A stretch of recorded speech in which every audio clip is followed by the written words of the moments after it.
Welcome back to part 21 of What If Naruto Was Told About the Secret to the Shadow Clone Jutsu. Please remember to like and subscribe as it motivates me to upload more in the future, and as always link to the fanfiction is in the description.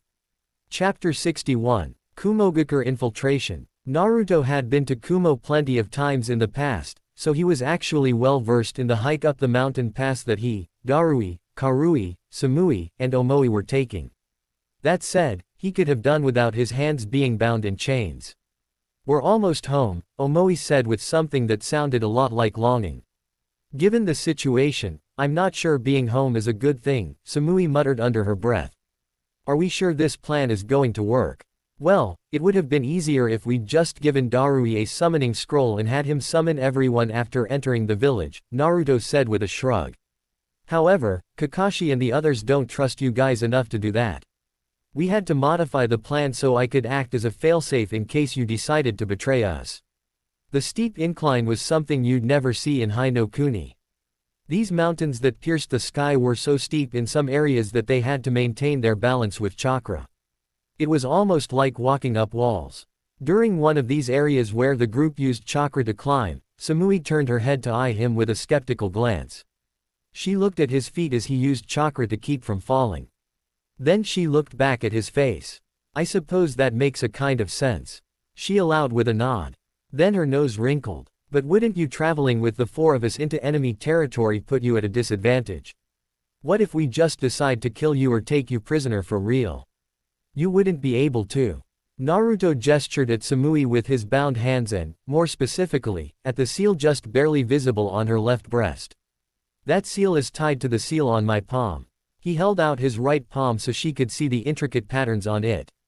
"I call it Shibindo Fuiin. The moment you decide to betray me, that seal will activate and cause a massive explosion with enough power to take out this entire mountain. The seal will also activate if I die. I thought you said this seal was supposed to help us locate you at all times." Karui shouted as she suddenly whirled around on him. The mountain pass had leveled out some, so she fortunately didn't trip and fall. "It does that too." Naruto nodded. "This is another feature of the seal. You forgot to mention that part." Karui spat. "He didn't," Darui said in the front. He craned his neck around to look at them from the corner of his eye. "I already knew what the seal did when I had him put it on us. This seal is the real reason he's here with us." Naruto nodded. "The seal only has an effective distance of about 2 kilometers. After that, I won't be able to activate the seal.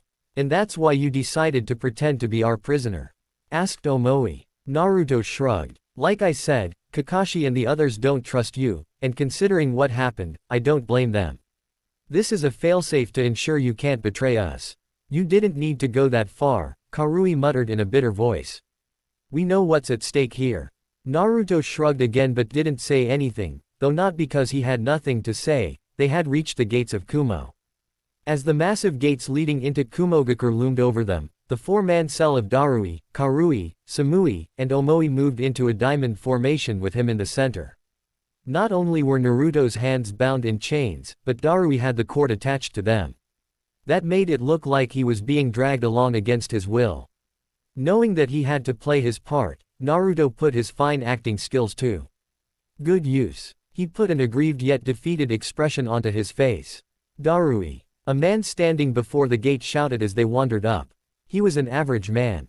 His skin was dark, he had light brown hair, and he wore the regular garb of a Kumogakure Chunin. "What are you doing here? I thought you were leading the army against Konoha." Nodding at the man, Darui responded in his usual lazy voice. "I was, but I captured a very unique prisoner. I didn't think it was a good idea to keep him at the camp, so I decided it would be better if I escorted him to Kumogakure myself."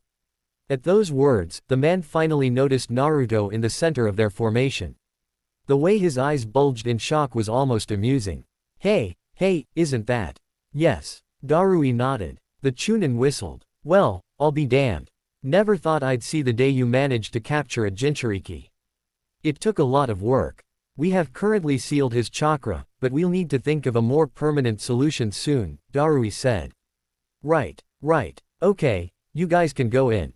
The man waved them through the gate, which opened to admit them. On the other side was Kumogakure. It looked vastly different than Konoha.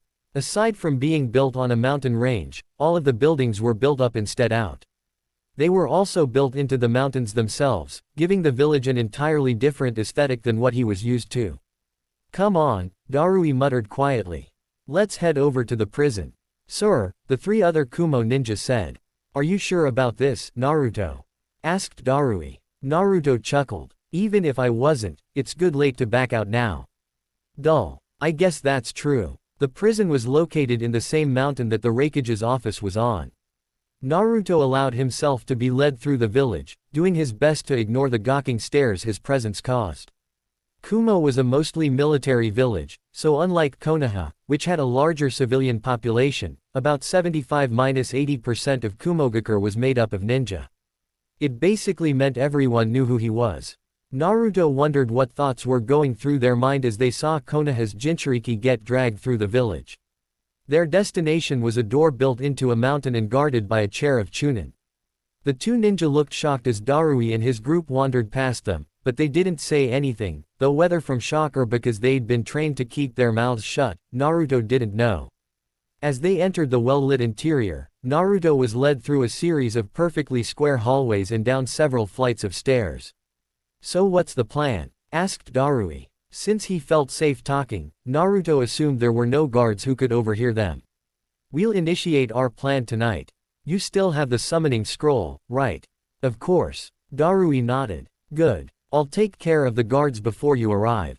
All you need to do is show up. You realize this dull plan of yours is crazy, right? Sometimes the craziest plans are the most likely ones to work, Naruto said. While he and Darui spoke, the other three ninja looked on with uncertainty, but they didn't say anything. They had reached the prison. As they entered the prison, the warden looked up. He was a big man with hulking muscles bulging from his arms and chest. While Naruto didn't think he had the Raikage's ridiculously muscled body, this dude's arm was definitely thicker than Naruto's head. While he wore the standard one-shoulder flak jacket of Kumogakure, he wore nothing underneath it. Darui, what are you doing here? Asked the warden. We've got a prisoner I'd like to keep incarcerated. Darui gestured toward Naruto. The warden eyed him for a moment before his eyes widened. Naruto almost sighed. That was the same reaction everyone gave. It actually made him worry a little. Maybe one of these people would be skeptical about whether or not Darui could really capture a Jinchuriki and decide this must be a trap. However, the warden didn't appear to think that way. Damn. Never thought I'd see the day this brat becomes our prisoner. We'll need to keep him locked up in our special cell made for Jinchuriki.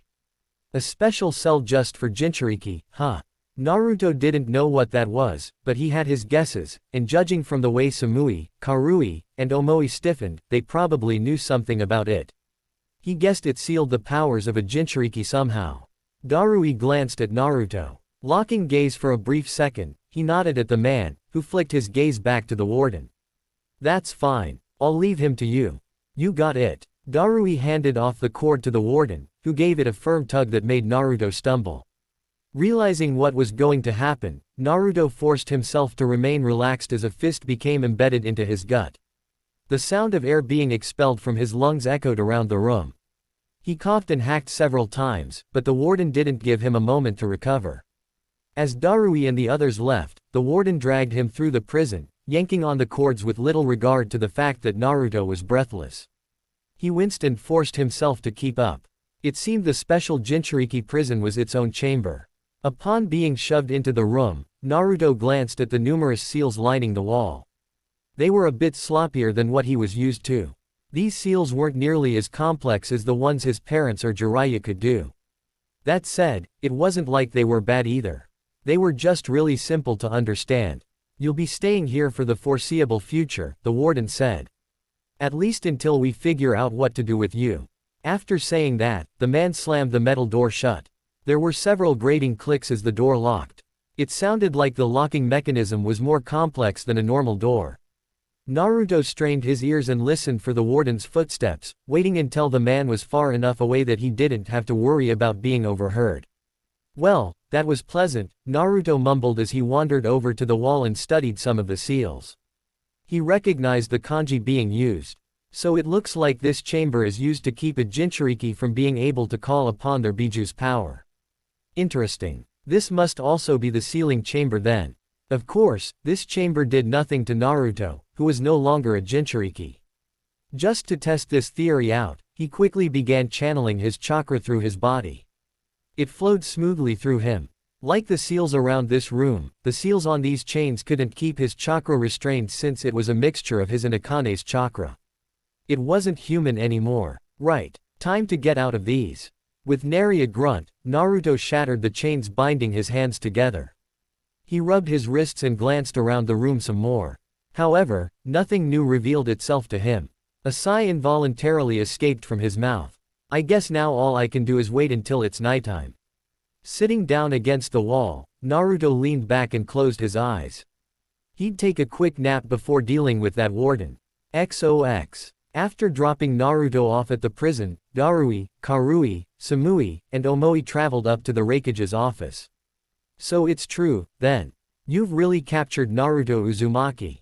Asked the Raikage. Darui felt a distinct sense of unease, a shiver that traveled up and down his spine and refused to leave, as he stared at the Raikage and his brother, Killer Bee. The Raikage wasn't lifting weights and Killer Bee wasn't making raps. They also weren't fighting, which happened quite often. Those were good indications that something was wrong with them. Darui was cursing himself for not realizing it sooner. Yes, Lord Raikage, Darui said.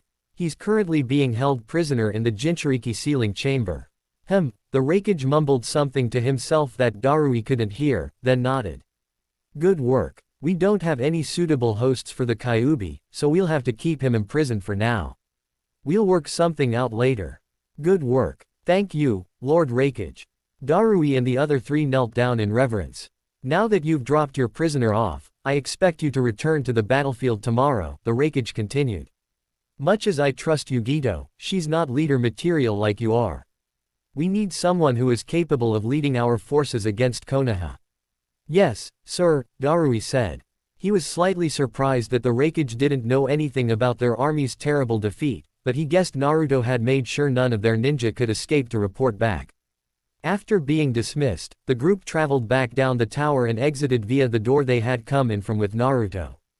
No one said anything. They couldn't talk there. Instead of hanging around, they slipped through the crowd of ninja and found a quiet bar to converse in. The bar wasn't very large, but it was big enough that they could sit far from everyone else. It was a well-lit establishment. Several lanterns hung from the ceiling to illuminate the floor. All of the tables were round instead of square or rectangular. Perhaps thanks to the time of day and the war on Konoha, there weren't that many patrons. Darui could only see a few older genins sitting around at some of the tables. Are we really going through with this? Asked Samui after everyone had ordered some sake from a waitress that wandered by. Do we have a choice? Asked Karui. You heard what that brat said about these seals. She gestured angrily to the seal on her left breast, hidden beneath her flak jacket. But, he's in the Jinchuriki sealing chamber, isn't he? Asked Omoi. He shouldn't be able to use his chakra or call upon his biju. It's not like he can activate it. He can, Darui murmured, silencing the other three. I can't say anything right now, but he's perfectly capable of using chakra even in that chamber. The other three grew silent, perhaps unsure of what to say, or maybe they didn't believe him. Darui sighed. This entire situation was one he never thought he would find himself in, so he didn't blame them for being skeptical. As he leaned back in his chair, the waitress came up with their sake. She didn't seem bothered by the silence. Of course, she lived in a militaristic ninja village. This girl dealt mainly with ninja, so she was likely aware of their generally unique dispositions. She set their sake on the table and left with a quick smile. The four of them drank their sake in silence for a time. No one said anything. No one wanted to say anything. However, after finishing about half of his bottle, Darui decided they couldn't afford to remain silent. Tonight, I want all of you to meet me outside of the prison. We begin our operation then, he said. Karui, Samui, and Omoi nodded. XOX. Naruto opened his eyes as he suddenly and quickly woke up. He stretched his arms above his head, yawning as his back cracked several times. It was hard to tell how long he'd slept. Even so, his internal clock was telling him that at least several hours had passed. No doubt night had fallen on Kumo by now. I guess now's as good a time as any to begin the operation. Walking over to the door, Naruto placed a hand on it and sent some chakra through the door. A frown stretched across his face. Just as he had suspected, this was no ordinary door. There were 16 bolts locking this door. 4 traveled from the bottom to the top, while the remaining 12 moved horizontally across the door. Each bolt was also made from a material that absorbed chakra. Even now his chakra was being siphoned from him. Cutting off the flow, Naruto tried to think of what method he should use to break down this door. He could probably just overpower the chakra-absorbing metal's ability to absorb chakra and break it down. However, that would alert the warden. He wanted to be quiet. The last thing he needed was for the warden to sound the alarm. I guess I should undo each lock individually, he grimaced. There was no keyhole or anything for this lock. The method to unlock was the spindle on the other side. Rotating the spindle would unlock the door. As he stared at the door for a bit longer, Naruto finally unsealed a toolkit and flipped it open. There were several items inside. Most of them were lockpicks meant for various types of locks. However, he also had items meant for drilling holes into doors. None of them would be able to drill through steel, though, not unless he used wind chakra. I should have enough chakra for this. Taking out a small drill, Naruto placed it against the door, channeled wind chakra through it to form a sharp blade, and began drilling holes into the door. It took more chakra than it should have to drill a simple hole through the door. The material was greedily sucking up his chakra like a sponge sucked up water, which meant Naruto had to keep a constant, steady flow just to maintain the wind drill. However, he soon drilled 32 holes into the door, 2 for each bar. And now to unlock them. The bars were meant to be moved into a series of holes in the wall. The horizontal bars moved left or right, while the vertical bars moved up or down. Naruto stuck his finger into one of the holes and poked the bar. Concentrating hard, he created a blade of wind chakra on his finger and sliced through the bar, or he would have, but the material absorbed a good portion of his chakra. Only a small cut appeared on it. With another grimace, Naruto funneled more through his finger and continued working, until he'd sliced the bar clean through. There was no noise to indicate the bar had been cut. It was being held in place by the rest of the locking mechanism. Naruto proceeded to cut through the remaining bars. When the last one was sliced through, he pushed the door open, wincing as it creaked. I really hope the warden didn't hear that. The Jinchuriki sealing chamber was located at the bottom of the prison, meaning Naruto had to climb up several stairs and down several halls. He was glad the prison cells were barred with actual doors and not bars. None of the other prisoners could see him, and he made sure his footsteps were silent so they wouldn't hear him. Before too long, he was back on the first floor of the prison. The warden was over by the exit entrance, which was on the opposite side of the door Naruto stood by. Of course, it would have been too easy if he was closer. Karmic laws demanded that nothing ever be too freaking easy. As Naruto complained to himself, he thought up a plan of action. First, he created 3 shadow clones. Then each clone transformed into spiders, which began crawling along the walls toward the warden. As he impatiently waited for his clones to reach the warden, Naruto unsealed another item from the seals on his arms. This time what he unsealed would have been mistaken for an egg, because that was what it was. It looked innocuous enough, just a plain white egg from a chicken. Only Naruto knew that this egg was not a plain egg. Just then, a muffled shout echoed from the exit entrance. Naruto glanced around the door to see that his clones had put the warden into a submission hold. One of them had forced the man to his knees, another was holding his arms behind him in an arm lock, and the last was covering his mouth so he wouldn't scream. Naruto walked out from behind the door, enjoying the way the warden's eyes widened. He stopped in front of the man. The warden struggled to escape from the hold, but even though they were just clones, each of them had a good portion of chakra and were using it to strengthen their limbs. There was no escaping from that. You know that punch of yours hurt, Naruto said in a conversational tone. I think that deserves some punishment. He nodded at the clone keeping the man's mouth shut. The clone nodded back and removed his hands. As soon as he did, the warden opened his mouth to yell, but Naruto shoved the egg into his mouth, and then the clone forced his mouth closed again. This caused the warden's struggling to grow even more fierce as he did everything his power to open his mouth, but the clone held fast and the man was soon forced to swallow the egg. Barely a second after he did, the warden began spasming as strangled gurgles escaped his mouth. The clones placed the warden on the ground as he flopped like a fish out of water. Froth bubbled from his mouth as his eyes rolled up in the back of his head. He went still seconds after that. And this was the scene Darui, Karui, Samui, and Omoi arrived at. Naruto was standing triumphantly over the frothing at the mouth warden alongside his clones. Darui glanced at the warden to make sure he was alive, and then looked at Naruto with a frown. "What did you do to him?" he asked. "Hehehe." Naruto swiped his nose and gave a pleased grin. "Back when I was younger, I used to pull a lot of pranks. I still kept some of my prank items in storage. The one I just used on him was actually a boiled egg. What I did was remove the yolk, and then I replaced it with a mixture of spices and gaseous chemicals.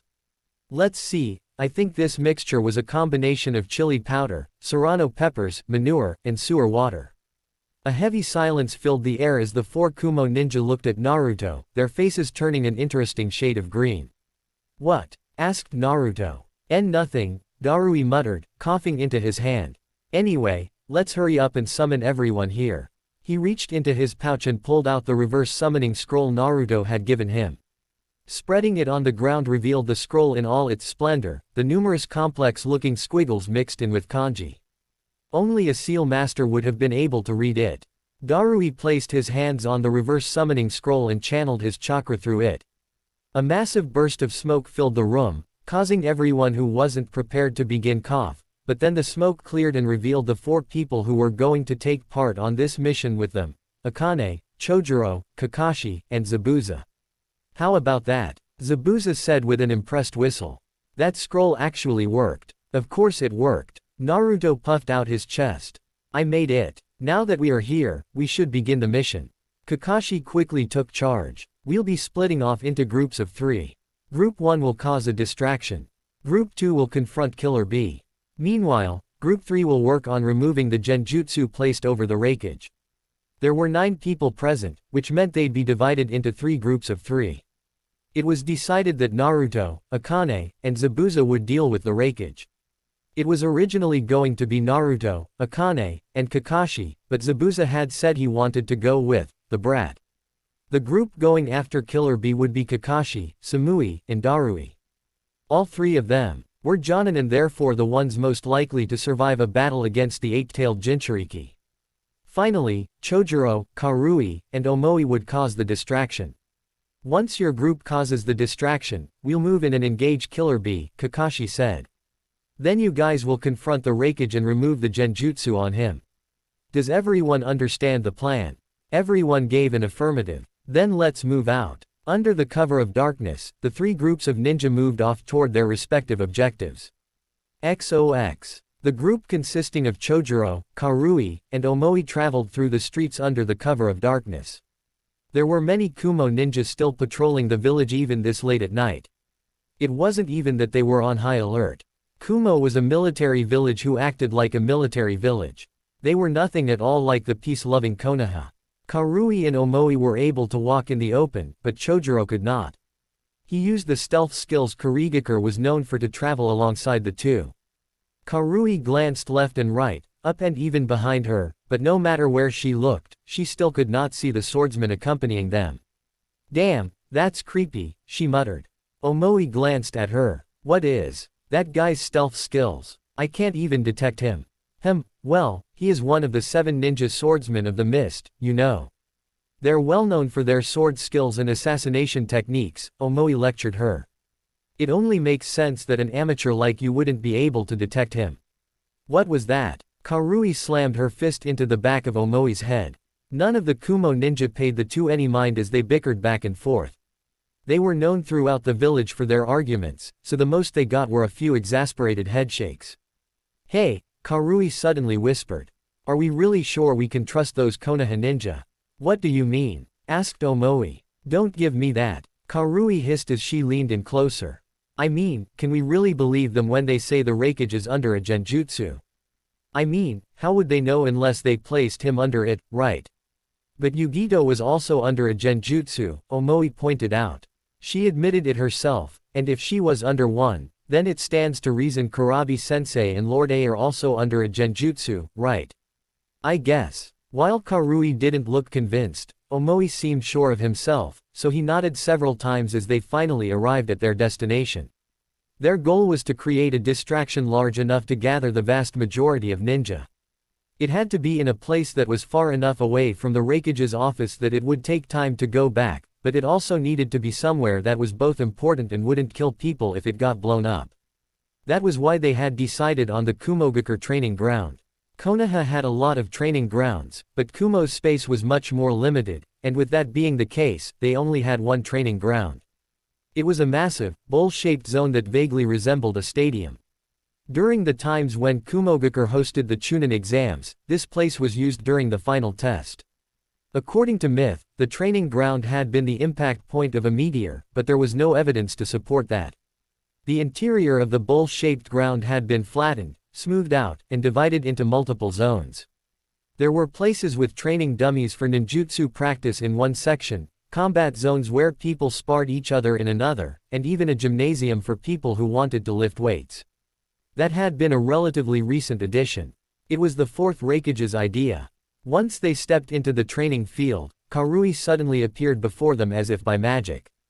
Karui let out a shocked squeak as the man bashfully rubbed his head. Even Omoi seemed somewhat shocked. "Don't do that," Karui hissed. "Damn, you nearly gave me a heart attack." Sorry, Chojuro apologized. "Whatever. So, how are we going to do this?" asked Omoi as he took a lollipop from his pouch, unwrapped it, and popped it in his mouth. "We need to blow this place up, right?" Karui shrugged. "Let's just set up a lot of explosive tags everywhere and blow it sky high." "Are you sure that will work?" Omoi didn't seem as confident in this plan as Karui. This training ground was made to withstand powerful ninjutsu. Even if we combined all the explosive tags we have on hand, I'm not sure they'll be enough to put even a dent in it. Karui looked like she wanted to argue but couldn't. Her cheeks had puffed out and become red as she glared at Omoi. While she was doing that, Chojuro looked like he had an idea. "Then why not just blow up the front?" he suggested. "We could probably plant numerous explosive notes around the entrance. All we need is to cause enough damage that the ninja in Kumo all come over here, right?" "That is true," Karui said. Omoi nodded. "It's a better idea than Karui's. I'm in." "You jerk. We should probably split up and consider hitting multiple spots at once. I don't think we'll be able to attract all the Kumo ninja if we only hit one spot," Chojuro announced at last. "Tell us that sooner." Karui snapped at him next. After much debate, it was eventually decided that they would split up, plant explosive notes in multiple locations, and set them off when they were a safe distance away. Karui would destroy one of the weapon depots, Omoi would attack a food storage facility, and Chojuro would blow up the place where ninja accepted missions. Of course, the training ground also became littered with numerous explosive notes placed in key locations that would cause the front entrance to collapse. Each of them traveled to their determined locations. Omoi and Karui had it far easier than Chojuro did. All they had to do was walk to their locations since no one would expect them of betrayal, but the Kurigakure swordsman needed to use stealth, and while it had been easy for him to sneak around thanks to Karui and Omoi's comedy routine, it was harder when he couldn't rely on them for a distraction. Despite the numerous hardships he faced, Chojuro still managed to accomplish his mission, placing numerous explosive tags within the building used to give ninja missions. He did his best to place the tags in inconspicuous locations that wouldn't be noticed but still looked like they would do incredible damage. Their ultimate goal was to cause a large enough distraction that people would come running. When all three of them had finished their tasks, they met up next to the Raikage's office and looked at each other. "You two ready?" asked Karui. "I am," Omoi said. "Me too." Chojuro nodded. "Okay." Karui sighed as she made a hand seal. The other two also made hand seals. "I can't believe we're doing this. XOX. Naruto and the others were waiting for the signal to begin their own respective missions when numerous explosions went off at once in 4 separate locations. Loud sirens blared as squads of ninja poured out from barracks located across various sections of Kumo. If nothing else, these people were incredibly quick to mobilize. Their hiding place was actually a janitor closet within the main building where the Raikage's office was located. Even though they were surrounded by walls made of rock on all 4 sides, they were still able to hear the explosions. Following the explosions was the sound of numerous pounding feet. They all waited until the last pair of footsteps disappeared before nodding to each other. It's time to begin the mission, Kakashi said as he opened the door and peeked out.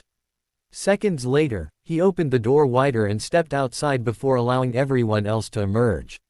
Lord Raikage and Kurabi are probably both in the Raikage's office, Darui said.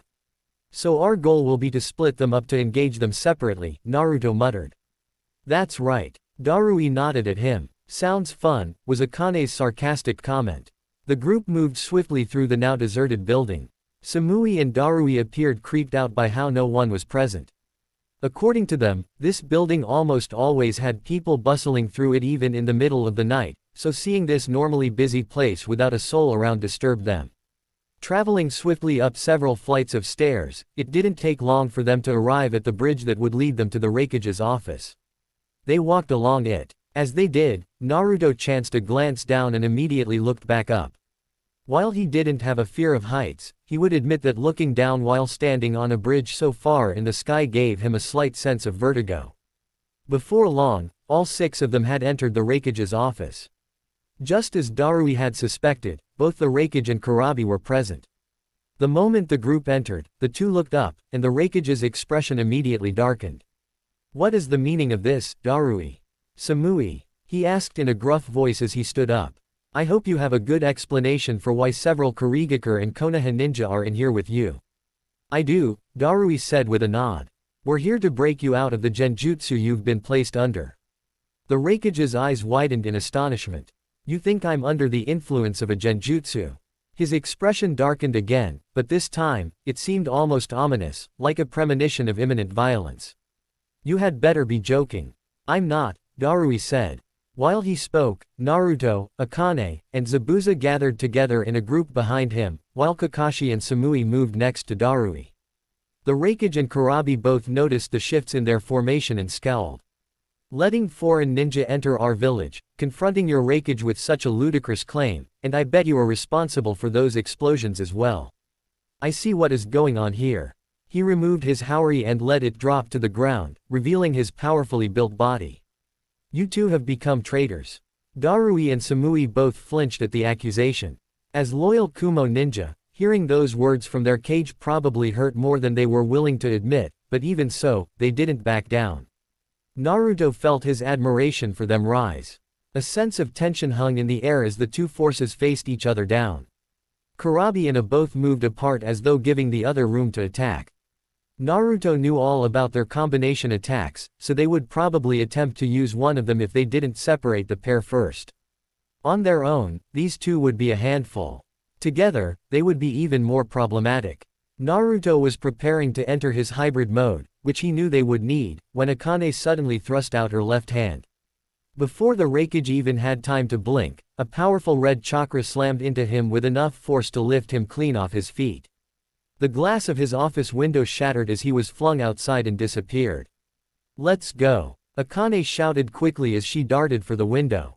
Naruto and Zabuza followed after the woman as she leapt out of the window without regards to how high up they were. Kurabi tried to follow them. However, the sound of 1,000 chirping birds forced him to leap back seconds before Kakashi slammed his hand into the ground. I'm sorry, Kakashi apologized as he, Darui, and Samui surrounded Kurabi in a triangle formation. But your opponent is going to be us, I'm afraid. HMPH. I see. Then let's do this. Kurabi rotated his arms around as though testing his limbs, and then he removed all 7 of his swords and adopted a stance Kakashi had never seen before. One sword was in his mouth, one was underneath his left arm, while another was being held between his shoulder and collarbone. Another was under his right armpit as the 5th sword was similarly held in the crook of his right arm. Finally, the 6th sword was gripped between his left leg and torso, and the last was held between his thigh and calf at the joint. Get ready, Samui mumbled. He's coming. At that moment, Kurabi attacked. XOX. The wind whistled around Naruto as he descended headfirst to the ground. He blinked several times as the distance between him and the distance to the ground shrank at astonishing speed. 50 meters. 20 meters. 10. 5. At 1 meter, Naruto flipped around just in time to let his feet strike the ground. He bent his knees to absorb the shock. Even so, the impact from descending so far stung a bit more than he expected. Unlike Naruto, who simply leapt from the building, Zabuza ran down the building.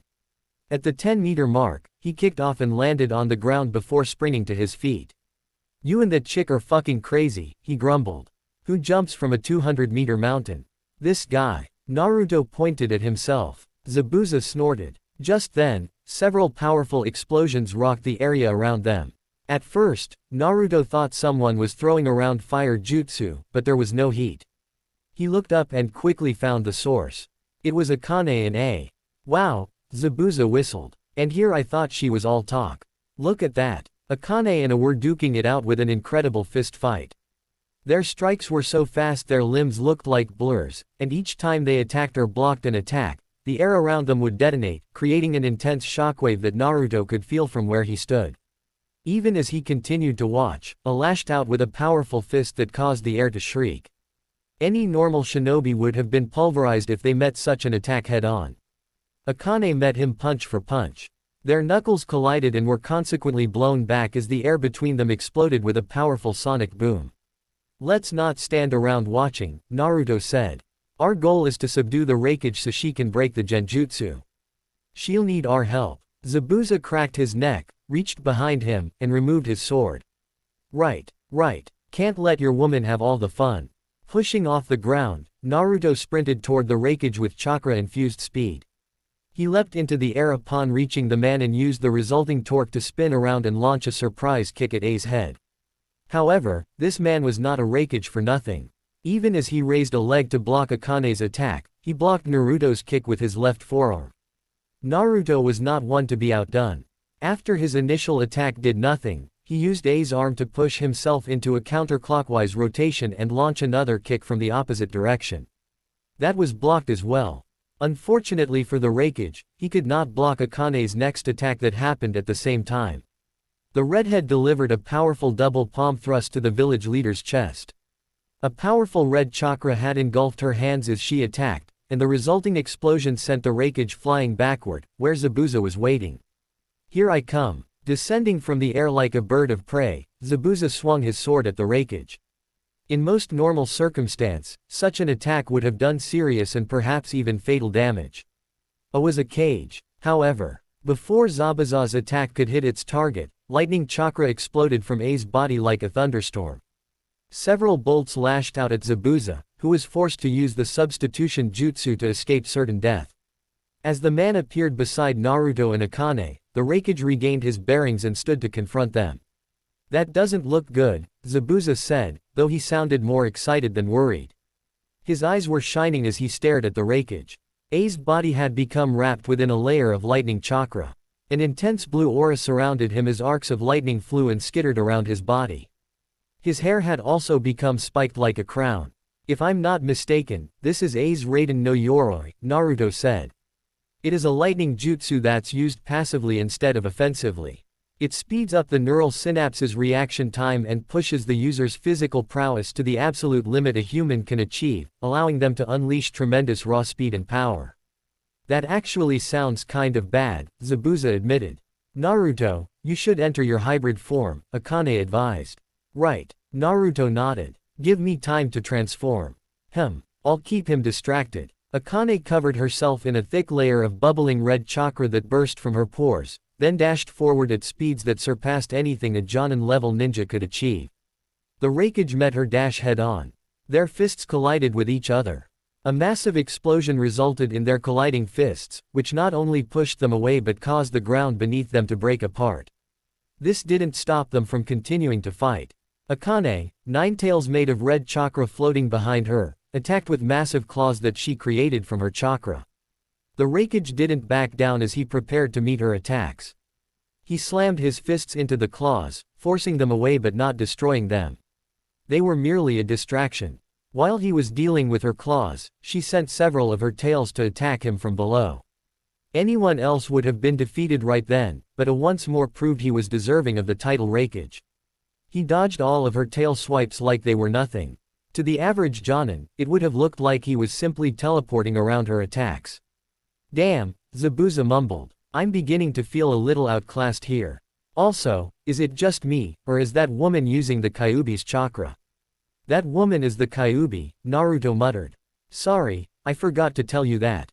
What? Naruto ignored Zabuza's shock, took several deep breaths, and then opened the floodgates within his body. Dark purple chakra burst from him. The ground beneath his feet cracked. Zabuza took a step back as Naruto transformed into his hybrid form. He could feel his nails growing longer, his whisker marks growing thicker, and his body growing stronger. Even though he couldn't see the physical changes, he knew what was happening. Holy shit, Zabuza stared at him in shock. What the fuck are you, brat? That's a good question. Naruto spoke in a gravelly voice. I'm not really sure myself, though Akane and I call me a Hanyo. A half-demon. Zabuza paused for several seconds, then nodded. Yeah, you certainly look like a half-demon. Giving the man an aggrieved look, Naruto sighed and said, Akane and I are going to engage the Raikage. We'll weaken him. When we do, I want you to use your knowledge of vital points to land a crippling blow that will knock him out cold. So in the end, I'm barely getting to do anything. Zabuza sighed as he stabbed his sword into the ground. Well, fine. This is your mission. Besides, I'm interested in seeing how this fight goes. I hope we don't disappoint you then, Naruto said before disappearing. Akane and A were still duking it out with each other. However, now that they were using chakra to enhance their bodies, the fight had become even more destructive. Every time their extremities collided, the ground would split open like an overripe fruit and the air would explode with power. Each time one of them landed a blow, the other would fly backward and blow a hole into the nearest building. Their fight was clearly getting out of hand. Naruto leapt high into the air and aimed himself at the Raikage as the man blocked a low kick from Akane.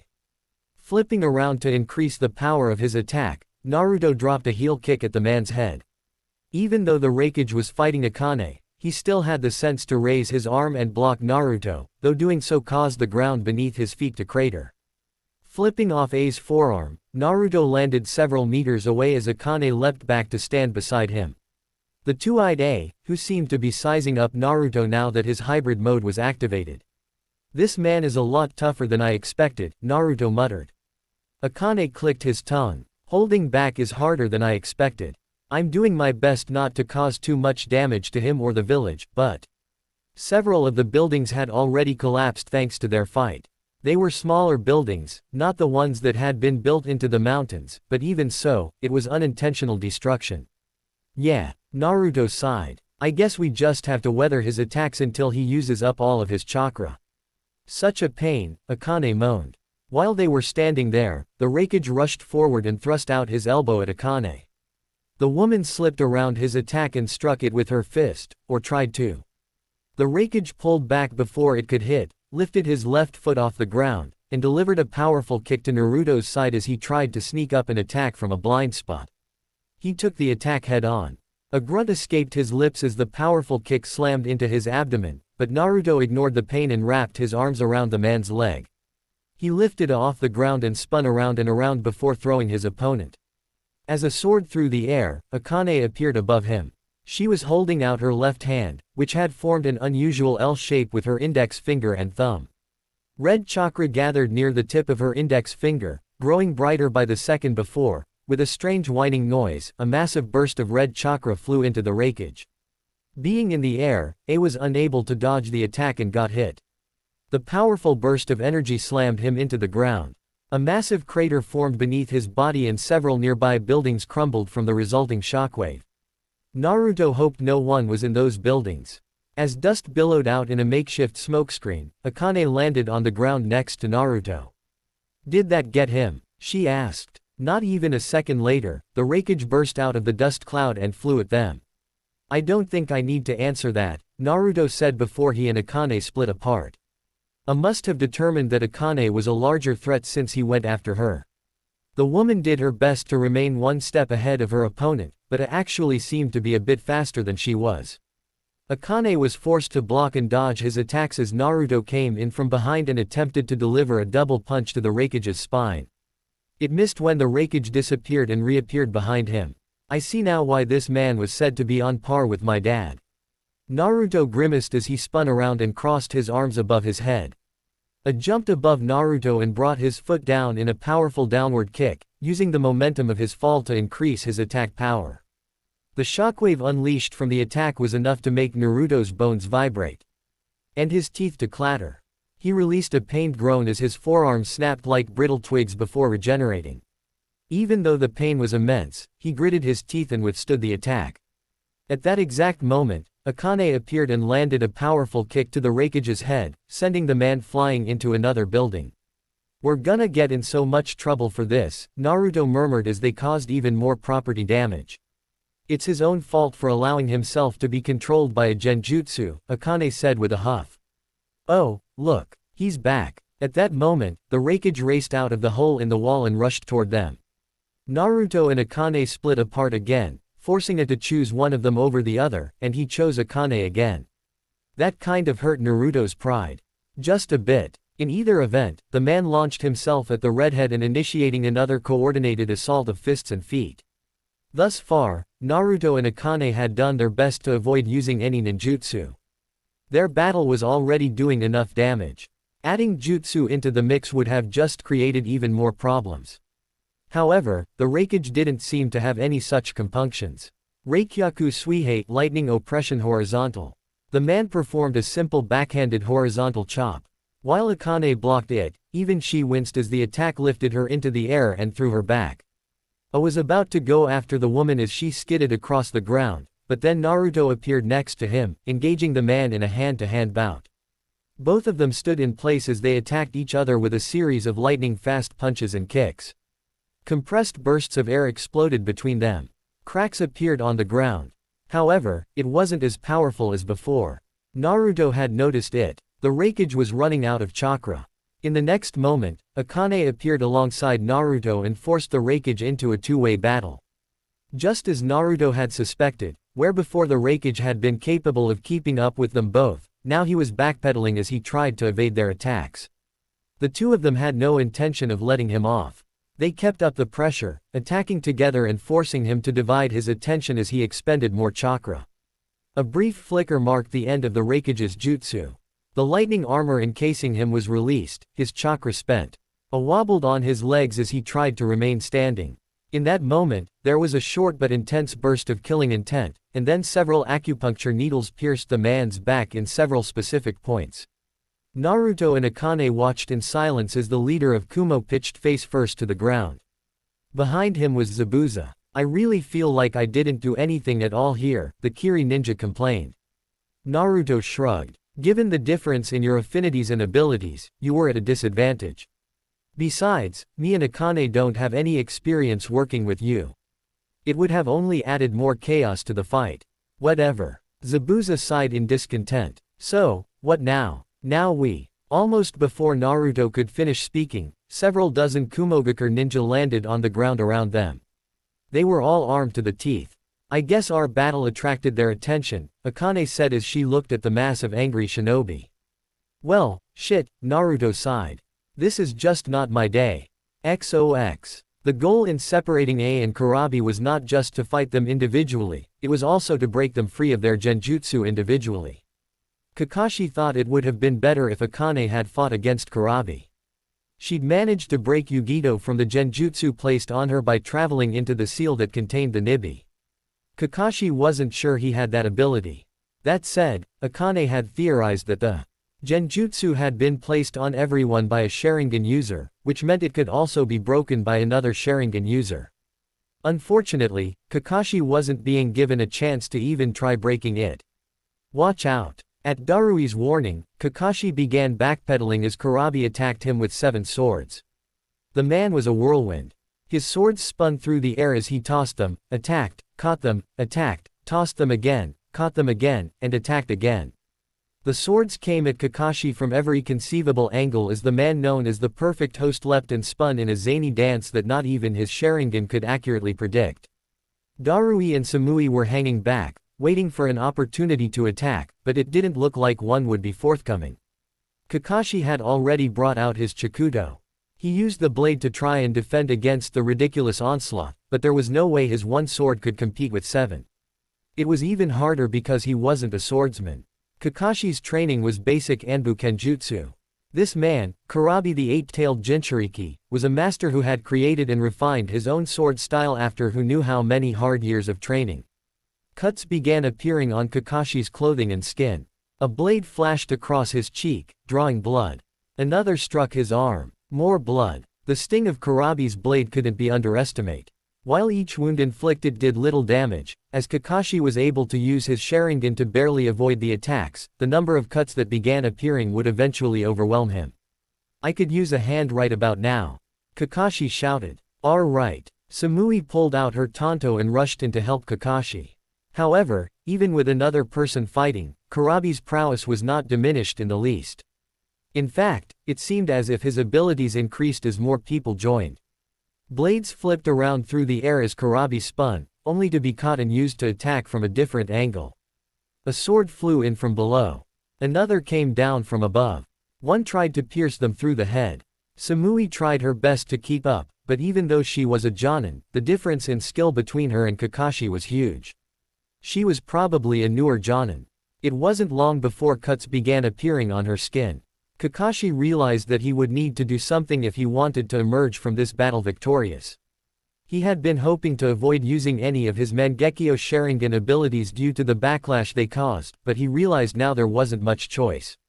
Chidori. Letting lightning chakra flow through his Chikudo, Kakashi attacked Kurabi with increasing speed, while simultaneously trying to defend against the 7 swords flowing around the man like a tornado. If this had been a battle against anyone else, his blade would have sheared through his opponent. However, lightning soon flowed along Kurabi's sword. That more or less negated his own lightning-natured chakra. However, using lightning chakra served its purpose. The blinding flash created from the chakra gave Kakashi the chance to grab Samui and jump away. Now, Darui, Rantan, Reiza Sakasu. A bright halo of energy spread around Darui's hands as he activated the technique. Then it encircled his hands. Several beams of intense blue energy shot out and angled toward Kurabi. The Jinchuriki tried to block and dodge the attacks, but Darui manipulated his chakra and altered the beam's directions, slipping around swords and slamming into Kurabi without pause. Kakashi took several deep breaths as he tried to calm himself down. He watched as the Rantan Jutsu crashed into Kurabi. However, as he expected, the attack didn't do much damage. Kurabi had activated his Jinchuriki cloak. I always knew you had some good moves, Kurabi said, but that sort of attack won't work on me. Damn, Darui cursed. There's no way for regular Jonin like Samui and me to go up against a man like Kurabi, after all. In a battle like this, we are at a complete disadvantage, Samui added. We're honestly just lucky this battle is happening in the Raikage's office. Had it been anywhere else, Kurabi-sensei would have already unleashed his Biju's full power and squashed us. That's why Naruto and the others took their battle outside instead of us, Kakashi said. Do you think you can buy me some time? How much time do you need? Asked Samui. 1 minute should be enough. Asking for 60 seconds. Darui grimaced. That's a dull bargain. I need at least that much time to activate my jutsu. We'll do our best, Samui said as she prepared her tanto. Try to stay cool until then. Roger. The two quickly attacked Kurabi, Samui with her tanto and Darui with his cleaver sword. They had much better teamwork than he and Samui had, which explained how they were able to stall Kurabi. Kurabi's increased power was a problem, though. The man was covered in a thick cloak of bubbling red chakra with 8 tails, and each tail seemed to be able to move independently. The two ninja found themselves struggling to defend against the combined assault of 8 different appendages, plus the man's arms and legs. Creating a hand seal, Kakashi closed his non-Sharingan eye and focused his chakra. While he couldn't necessarily see the change taking place, he knew his Sharingan was changing to look like 3 triangles were wrapping around the pupil similar to a pinwheel. He grimaced as blood welled in his eye, but Kakashi focused on Kurabi as hard as he could. Generally speaking, Kakashi's eye allowed him to use the space-time technique, Kamui. By remotely forming a barrier around whatever he looked at, he could warp the target to Kamui's dimension. He was even able to travel there himself. However, it wasn't like that was the only thing he could do. The Mangekyo not only gave him unique abilities, but it increased the Sharingan's other abilities. That said, he could not use Tsukuyomi. Kakashi watched the battle between Darui, Samui, and Kurabi play out as he gathered more chakra. The two were struggling against Kurabi now. Their bodies were battered and bruised, with blood leaking from numerous cuts, but they refused to give ground. He waited until it looked like Kurabi was about to attack, and then he shunshined directly in front of the man. Their eyes locked. In that moment, just as their eyes locked, Kakashi sent his chakra into Kurabi through eye contact. He could already see the genjutsu being used to control him. Not only was it powerful, but it was also complex. Fortunately, it was not a Mangekyo technique, which he would not have been able to break. Kakashi quickly overwrote the genjutsu with his own genjutsu, which returned Kurabi to normal. Almost the moment he cast the genjutsu over Kurabi, the red Biju chakra died down, disappearing as though it had never existed. Kurabi took several steps back and looked around. He eyed Darui, Samui, and then Kakashi. Yo, ya fool. You helped me break free from that mind control, yo. Kakashi sighed as he covered his Sharingan eye. He'd forgotten how annoying this man could be. That's right. I'm grateful, yo. That genjutsu was hateful. I'd just be minding my own business when that fool looked me in the eye and everything went hazy like crazy. I'm sure, Kakashi mumbled. As he spoke to Kurabi, Samui was drawn toward the window. She glanced down for a moment, then turned back to them. Guys, we have some trouble, she said. It seems Naruto and his team are surrounded by Kumo ninja. As Kakashi heard those words, he could not help but sigh. Let's go rescue them then, Kakashi said as he glanced at Kurabi. We could use your help to smooth things over. Worry not, brother of my brother. Kurabi made several odd hand gestures. I go yo back, yo. Right. XOX. Thanks to Kurabi explaining what was happening to the Kumo ninja who'd been seconds away from attacking Naruto, Akane, and Zabuza, the situation had been resolved. Akane had been able to break the genjutsu on the Raikage, who'd been sent to the hospital immediately after to recuperate. Because of the circumstances surrounding what happened, Naruto and his squad had been asked to remain in Kumo for the time being. They had been set up in a small hotel that hadn't been destroyed by their battle against the Raikage. Most of the people gave them a wide berth. It was understandable. They had fought against and defeated their Raikage, regardless of the circumstances, and so it was only natural no one would want to associate with them. Fortunately, Naruto was friends with Kurabi, who decided to stick around. That helped ease some of the tension. The Raikage remained asleep for most of the first day immediately after their battle. He didn't wake up until the morning of the second. Naruto and Kurabi had gotten the call while they were trying to come up with dank raps for their new single, Jinchuriki Mania. Yo, we be fighting like mad. These Jinchuriki battles will blow your mind. You can't stop it, fight it, so just sit back and unwind. The two of them were sitting on the ledge of a building and trading rhymes that Kurabi would write into his notebook. Their goal was to create something that would adequately express the greatness of two Jinchuriki battling against each other. Of course, Naruto wasn't a Jinchuriki anymore, but he'd lived most of his life with a Biju in his gut, so he felt like he still was. However, as the two of them went back and forth, Akane wandered up behind them and wrinkled her nose. Do you two ever stop? She asked. Ah, Akane. Naruto leaned back until he was looking at her upside-down profile. Is something up? A is awake, she said. We've been called in to meet with him. Got it. Yo, let's go. The two of them stood up and followed Akane to the hospital room where A was resting. Well, he was at least sitting on the bed.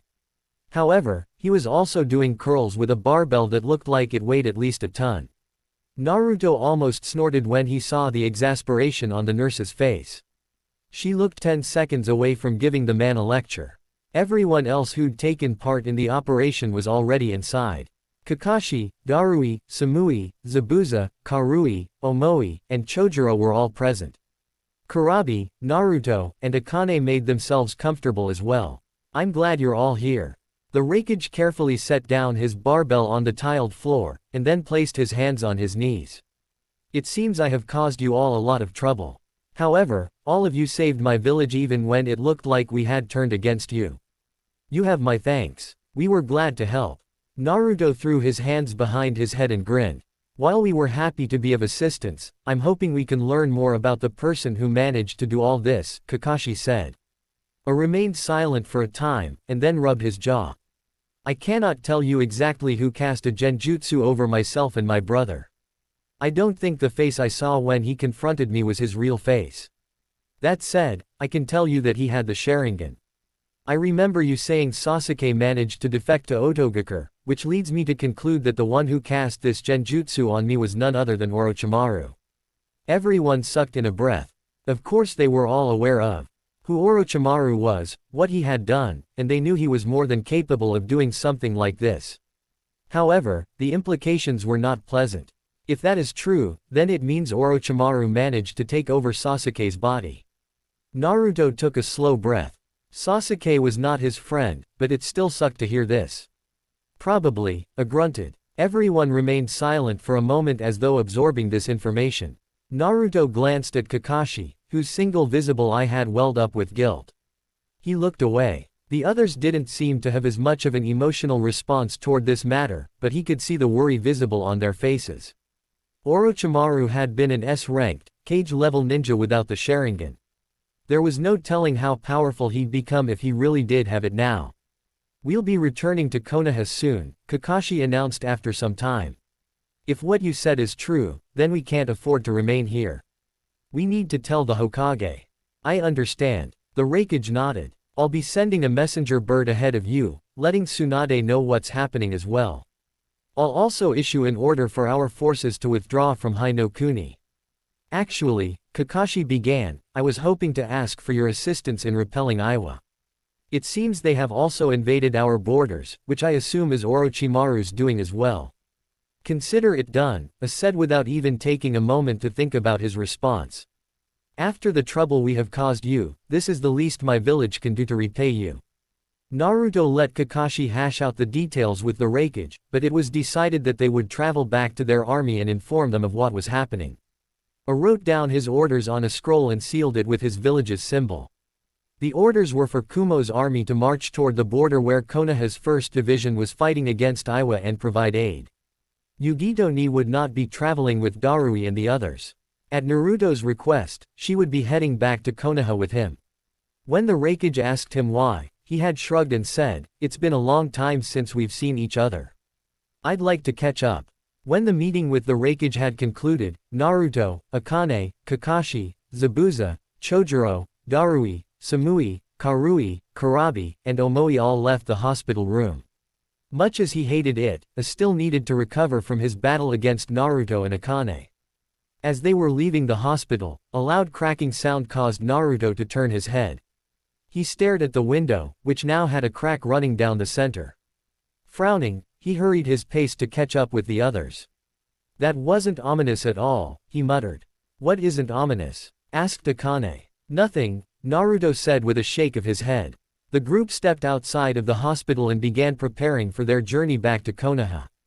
Chapter 62. Attack on Konoha. Orochimaru could not keep the smile off his face as he stood within the forest and stared at the gates of Konoha, which were less than 100 meters away. By this point in time, almost all of Konoha's elite ninja were outside of its walls. A good portion were battling against Iwagakure. The rest were battling against Kumo, including the brat known as Naruto Uzumaki. The elation in his heart at this moment was unlike anything he had ever felt. Finally, after all this time, after retching and clawing and fighting to attain the greatest powers, he would be able to tie up one of the last few loose ends he had. That crotchety old man was going to regret betraying him. A shadow suddenly appeared beside him, breaking him from his musings. His eternal Mangekyo Sharingan eyes spun in lazy circles as he turned to face the young man. Kabuto bowed to his head. "Lord Orochimaru, all of our sleepers' agents are in place and awaiting for my command. Shall I give the order?" "Go ahead," Orochimaru said in a voice that seeped amusement. Nodding once, Kabuto made a single hand seal and a surge of chakra encapsulated him. Nothing seemed to happen. However, the young man soon let the seal go and nodded his head. "It's done. I imagine Konoha is about to break into chaos very soon," Kabuto announced. "Good. This is excellent." Still smiling, Orochimaru turned to face the groups of ninjas surrounding him. There were about 100 in total. However, this small force was all he needed now. Konoha's most powerful ninja save a handful were currently dealing with the separate forces of Kumo and Iwa. It was unlikely that there were more than a handful of Jonin and Chunin left within the entire village. Ishidate, Karenbana, Kongo, Orochimaru smiled. "Take your forces in and kill anything that moves." The three ninjas smiled. With pleasure. Orochimaru stood in place, Kabuto beside him, as the 100-strong force rushed toward the village of Konoha. Many of them scaled the walls, though he could see a few traveling toward the gates. Once they got inside, their job would be to wreak havoc. "Are you sure 100 ninja is enough to defeat Konoha?" asked Kabuto. "Maybe not in normal circumstances." Orochimaru chuckled. "However, the vast majority of Konoha's forces are away dealing with Iwa and Kumo. According to your report, there are, at most, 20 Jonin and about 30 Chunin. The rest are just Genin. All of the ninja I have brought are either Chunin or Jonin. They may still outnumber us, but our forces are not weaker than theirs." He shrugged. "Besides, should I find myself in need of more forces, I can always unleash my trump card." Kabuto nodded. "What would you have me do?" Tapping his chin, Orochimaru thought for a moment. "Why don't you stay here and enjoy the show?" Kabuto did not seem appealed by the prospect of sitting this battle out, which caused Orochimaru to chuckle. He did so love teasing his subordinates. However, as fun as this was, he actually had somewhere to be. There was an old friend he wanted to meet. It would be a shame if they couldn't talk properly. XOX. Tsunade was first alerted to the trouble when several massive explosions ripped through the village. She had been doing her paperwork when it happened. When the explosions occurred, she whipped her entire chair around and stared through the rattling window to find massive plumes of fire and smoke rising in the air. Her eyes widened. The place where the explosions had occurred had been Konoha's underground bunkers where civilians were supposed to head to in the event of battle breaking out in Konoha. Before she could even get her head on straight, the door opened and a Chunin rushed into the room. "Lady Tsunade. We're under attack," he shouted. "By who?" asked Tsunade as she stood from her seat. "Our own forces." "What?" Tsunade couldn't make heads or tails of what this man was saying, and so she quickly decided to figure out what the problem was for herself. She exited the Hokage Tower and stepped onto the streets. Her senses were almost immediately assaulted with signs of battle. The scent of blood hung heavily in the air, making her nose wrinkle. Everywhere she looked, there were corpses or ninja fighting. Loud clanging rang in her ears as metal struck metal. Ninja shouted out jutsu and launched fire from their mouths, created walls of earth, and spat bullets of water. A cacophony of murderous intent caused the hairs on her arms to prickle. Those are Konoha headbands. Perhaps even more shocking than the battle itself was the fact that the people fighting each other were Konoha ninja. Her pupils dilated as she stared at the situation in shock. However, she was not the Hokage for nothing. "Head over to the hospital and order Shizune to ready a squad of medical ninja. After that, find Inoichi Yamanaka and tell him to find me." She whirled on the Chunin by her side, who hurriedly nodded and rushed to follow her orders. Tsunade did not know what was going on, but she knew she had to do something. Without knowing why her own ninja were attacking, Tsunade couldn't outright kill them. Remembering what Inoichi had discovered on the corpse, she had a hunch they might have been sleeper agents, but she couldn't say that with any certainty. That being the case, her best option was to subdue them. Acting quickly, Tsunade rushed toward the nearest group of battling ninja. There were two genin fighting against each other. One of them was shouting at the other, asking the young girl why she had betrayed him as tears sprang to his eyes. The girl didn't respond with words. She attacked him and forced him back. Tsunade narrowed her eyes and pushed forward. It happened before the boy could blink. Tsunade appeared behind the girl and touched the back of her neck, sending a burst of chakra through her body. The girl jolted. Then her eyes rolled into the back of her head and she collapsed like a puppet without chakra strings. Tsunade eyed the girl, and then looked at the boy. "Get her to the hospital now," Tsunade ordered. The boy seemed unable to say anything, but he did give her a dumb nod. Tsunade didn't wait to see if he would do as she ordered. She leapt onto the roof, found another group of battling ninja, and raced toward them. Tsunade had no idea how long she performed these actions. She found ninja fighting, knocked out the one that seemed to be a sleeper agent, and ordered the other to deliver their traitorous comrade to the hospital. It was just after she had finished knocking out the nth Konoha ninja that someone appeared before her. Lady Tsunade. Inoichi knelt before Tsunade as he appeared on the roof she was standing on, his expression grave. "It seems several sleeper agents have somehow awakened and are wreaking havoc on our forces," Tsunade said without hesitation. "I know." Inoichi nodded. I was forced to fight against several of them on the way here. Can you undo whatever happened to them? Inoichi hesitated. That would depend on whether or not they were originally loyal to Konoha. I can't do anything for someone who was always a sleeper agent. Tsunade accepted that with a nod. Do what you can. I'm going to continue doing what I can. Yes, Lady Tsunade. As Inoichi disappeared, Tsunade went back to searching for battling Konoha ninja and knocking out the ones that had seemingly turned traitor. She also found Konoha ninja who weren't battling each other and ordered them to help evacuate the panicking civilians. There were many running around and screaming. Since the underground bunkers were gone, she told them to direct everyone to the hidden rooms inside of the Hokage monument. Just when Tsunade thought she was getting a handle on the situation, another problem occurred, which she discovered while running along one of the roofs. She chanced a glance at the ground and found several ninja wearing otogakure headbands. They were attacking fleeing civilians. Several of her people were mercilessly cut down in the blink of an eye.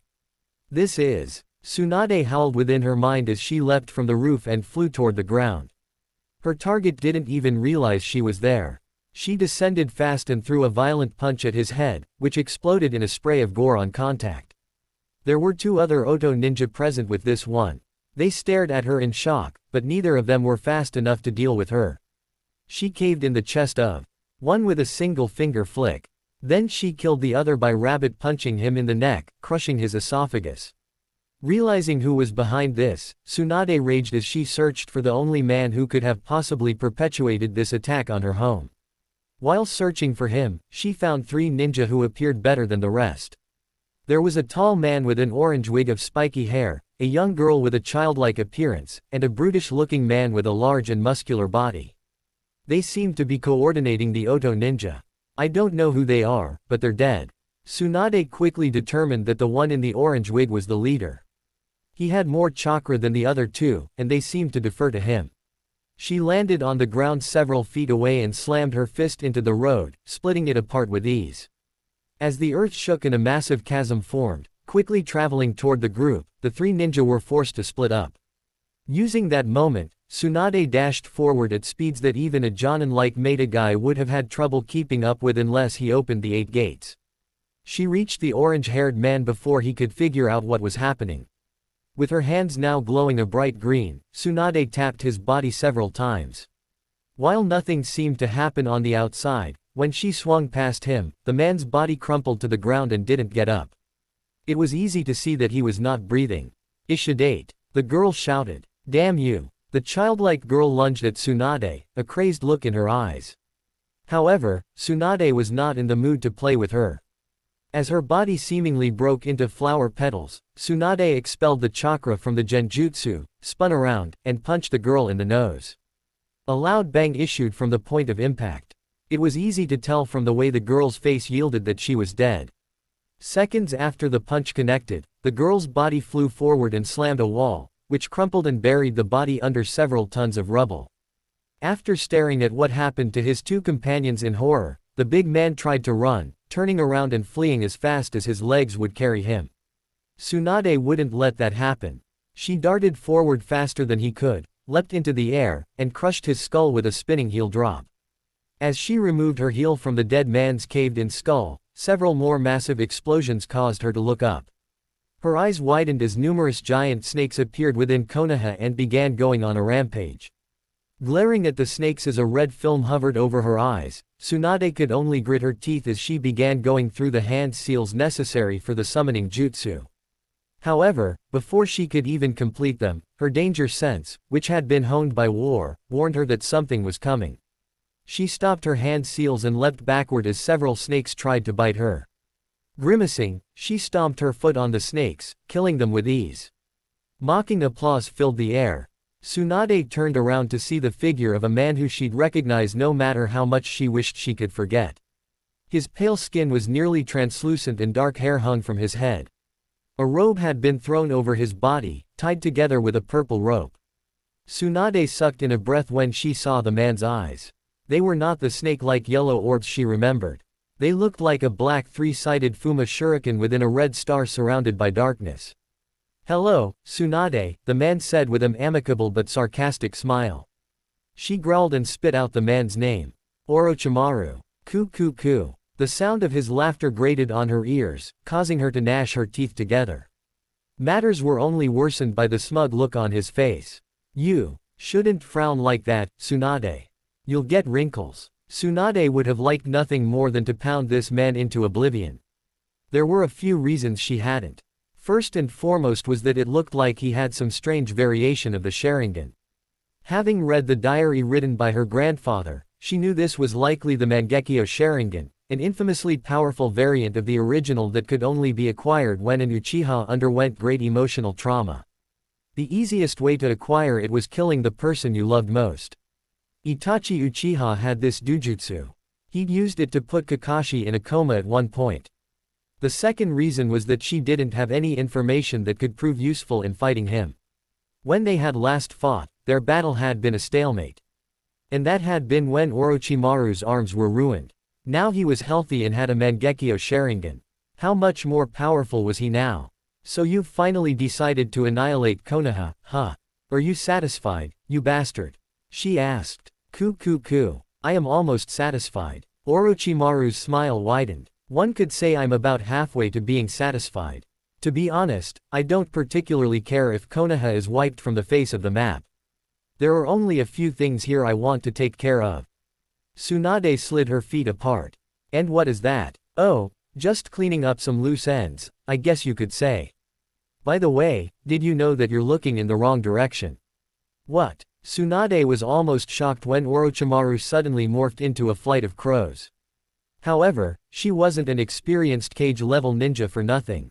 The moment she realized she'd been placed under a genjutsu, she broke it with her perfect chakra control and leapt away from where she was standing. A snake burst from the ground, which she swiftly pulverized with a powerful punch. Sane Tajishu. Leaping into the air, Tsunade managed to avoid the swarm of large snakes that attacked. They tried to entangle her within their coiling grip. She wouldn't let them. After landing on the ground, she stomped her heel hard, causing a massive slab to suddenly explode outward. The snakes slammed into it. She then kicked the slab toward Orochimaru, or where he'd been seconds ago. As her danger senses alerted her to trouble, Tsunade turned around as Orochimaru lunged at her with the kusanagi in his hand. The double-bladed longsword flew millimeters by her face. Tsunade was forced to jerk her head back as several strands of hair were cut. Knowing better than to let the poisoned blade cut her, she quickly retreated a step, backpedaling as her opponent chased after her. She grimaced as he stayed on her tail. Tsunade liked to think she was a good taijutsu expert, but she had no proficiency with weapons, putting her at a disadvantage in a battle such as this. What is the matter, Tsunade? Orochimaru asked. Are you having trouble? Why aren't you looking at me? Damn bastard. Tsunade had done her best to avoid making eye contact with Orochimaru. She knew perfectly what would happen if they made eye contact. There was no way she would allow herself to fall into a genjutsu. However, as the fight continued, Tsunade also realized that she was at a great disadvantage.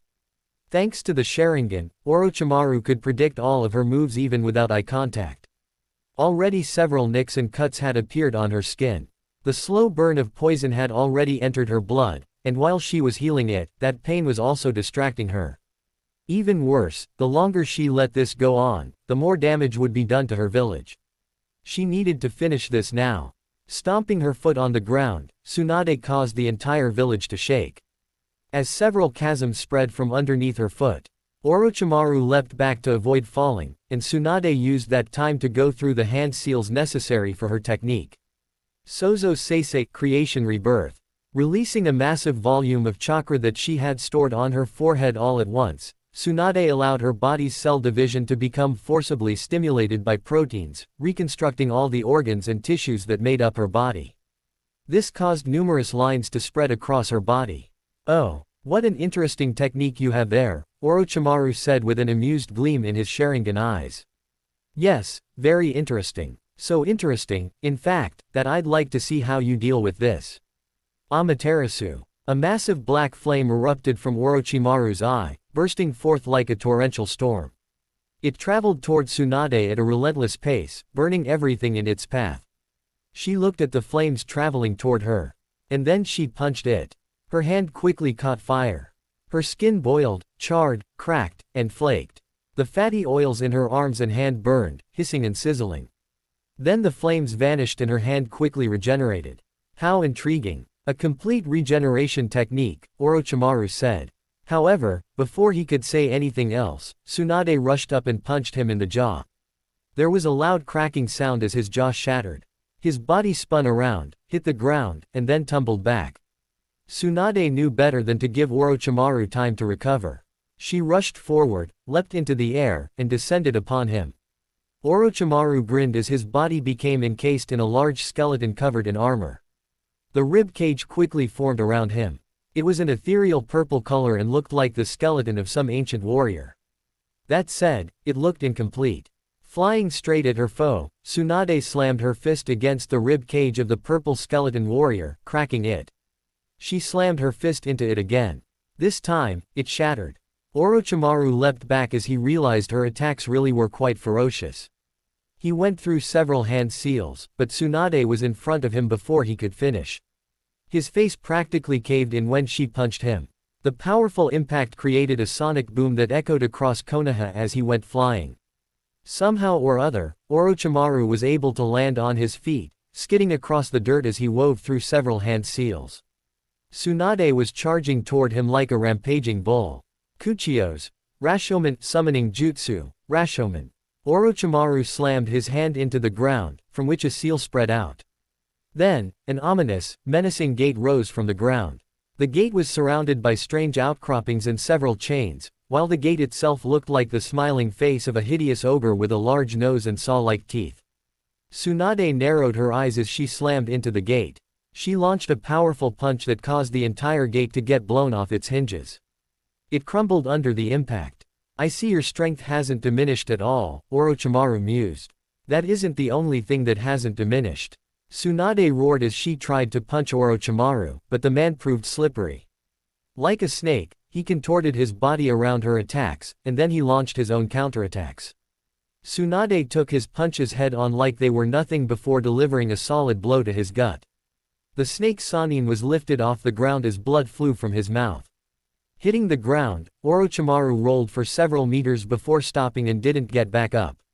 Tsunade frowned as she walked up to him. There was no way that attack had killed this bastard. She knew him well enough to know that. Just as she thought this, the moment she reached his corpse, the Orochimaru on the ground turned into mud.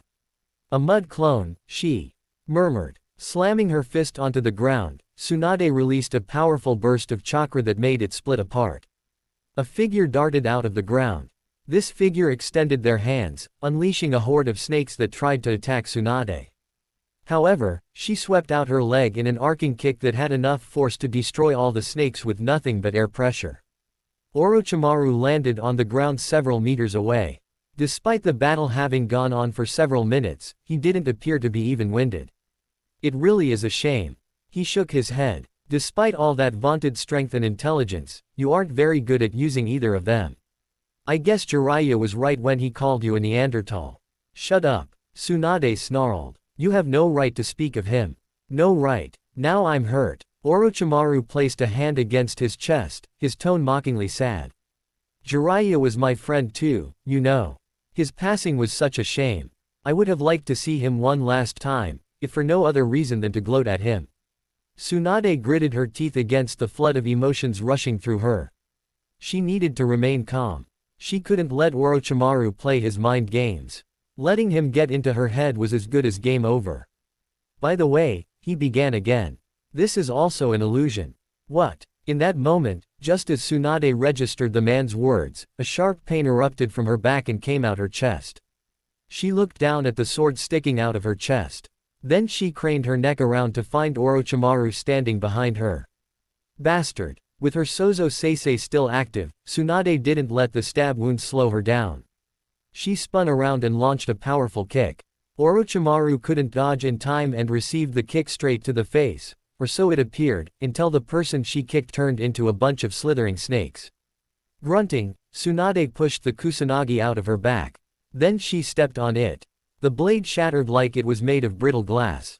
And that was my favorite weapon too, Orochimaru complained as he suddenly appeared behind her. Roaring, Tsunade tried to attack him again, but the man proved every bit as wily as she remembered. He slipped around her attacks, his body bending at angles that shouldn't have been possible. It was like he had no spine. The longer the battle kept up, the weaker Tsunade began to feel, which she knew was a sign that her Sozo Seisei was almost out of chakra. That was the weakness of this technique. It offered her a limited form of immortality, healing all of her wounds with a speed that made it basically regeneration. At the same time, this great power only lasted until the chakra she had stored in her forehead was used up. Once it was finished, she would suffer serious repercussions. Trying to end it quickly, Tsunade increased the ferocity of her attacks. However, no matter how much she tried, Orochimaru just proved too slippery. That Sharingan allowed him to keep one step ahead of her. There was no great final attack when the end came. The seals on her body slowly disappeared, and Tsunade, now out of chakra, stumbled onto her hands and knees. Even her genjutsu had come undone. Wow, Tsunade. You look so old. I guess you can cover up your age with a genjutsu, but that's about it, huh? Orochimaru mocked. Tsunade gritted her teeth as she struggled to stand up. Shut up. Now, there is no need for such foul language. A pair of shinobi sandals appeared in her vision. Tsunade blinked, then groaned as a hand grabbed a fistful of her fingers and hauled her up. Bringing her face close to his, Orochimaru stared into her eyes. I know you're worried, but try not to be. This will be over with quickly. As Tsunade struggled against the hand, Orochimaru muttered the last words she would hear. Tsukuyomi. XOX. Danzo knew when the attack on Konoha happened that Orochimaru had come for him. That was why, as Konoha's citizens were being slaughtered, Danzo gathered his shinobi, his route, and waited for the man to arrive in the lower levels far beneath the village. It was hard to tell what was happening above him. He only knew what his shinobi had informed him of when the attack started, so he wasn't sure how many villagers had died, but it wasn't like that mattered overly much. So long as Konoha's roots remained strong, Konoha would remain strong. Just then, a shinobi appeared before him and knelt down. He's here. I see. Danzo took a deep breath. Kill him. As you command, the ninja said, and then disappeared. XOX. Orochimaru could not help but chuckle as he strolled through Konoha's underground. Several ninja wearing the standard cloak and mask of the Konohagakure Anbu appeared before him to attack, but he dispatched them all. Black flames blasted from his eye and washed through the tunnels, taking out ninja wholesale.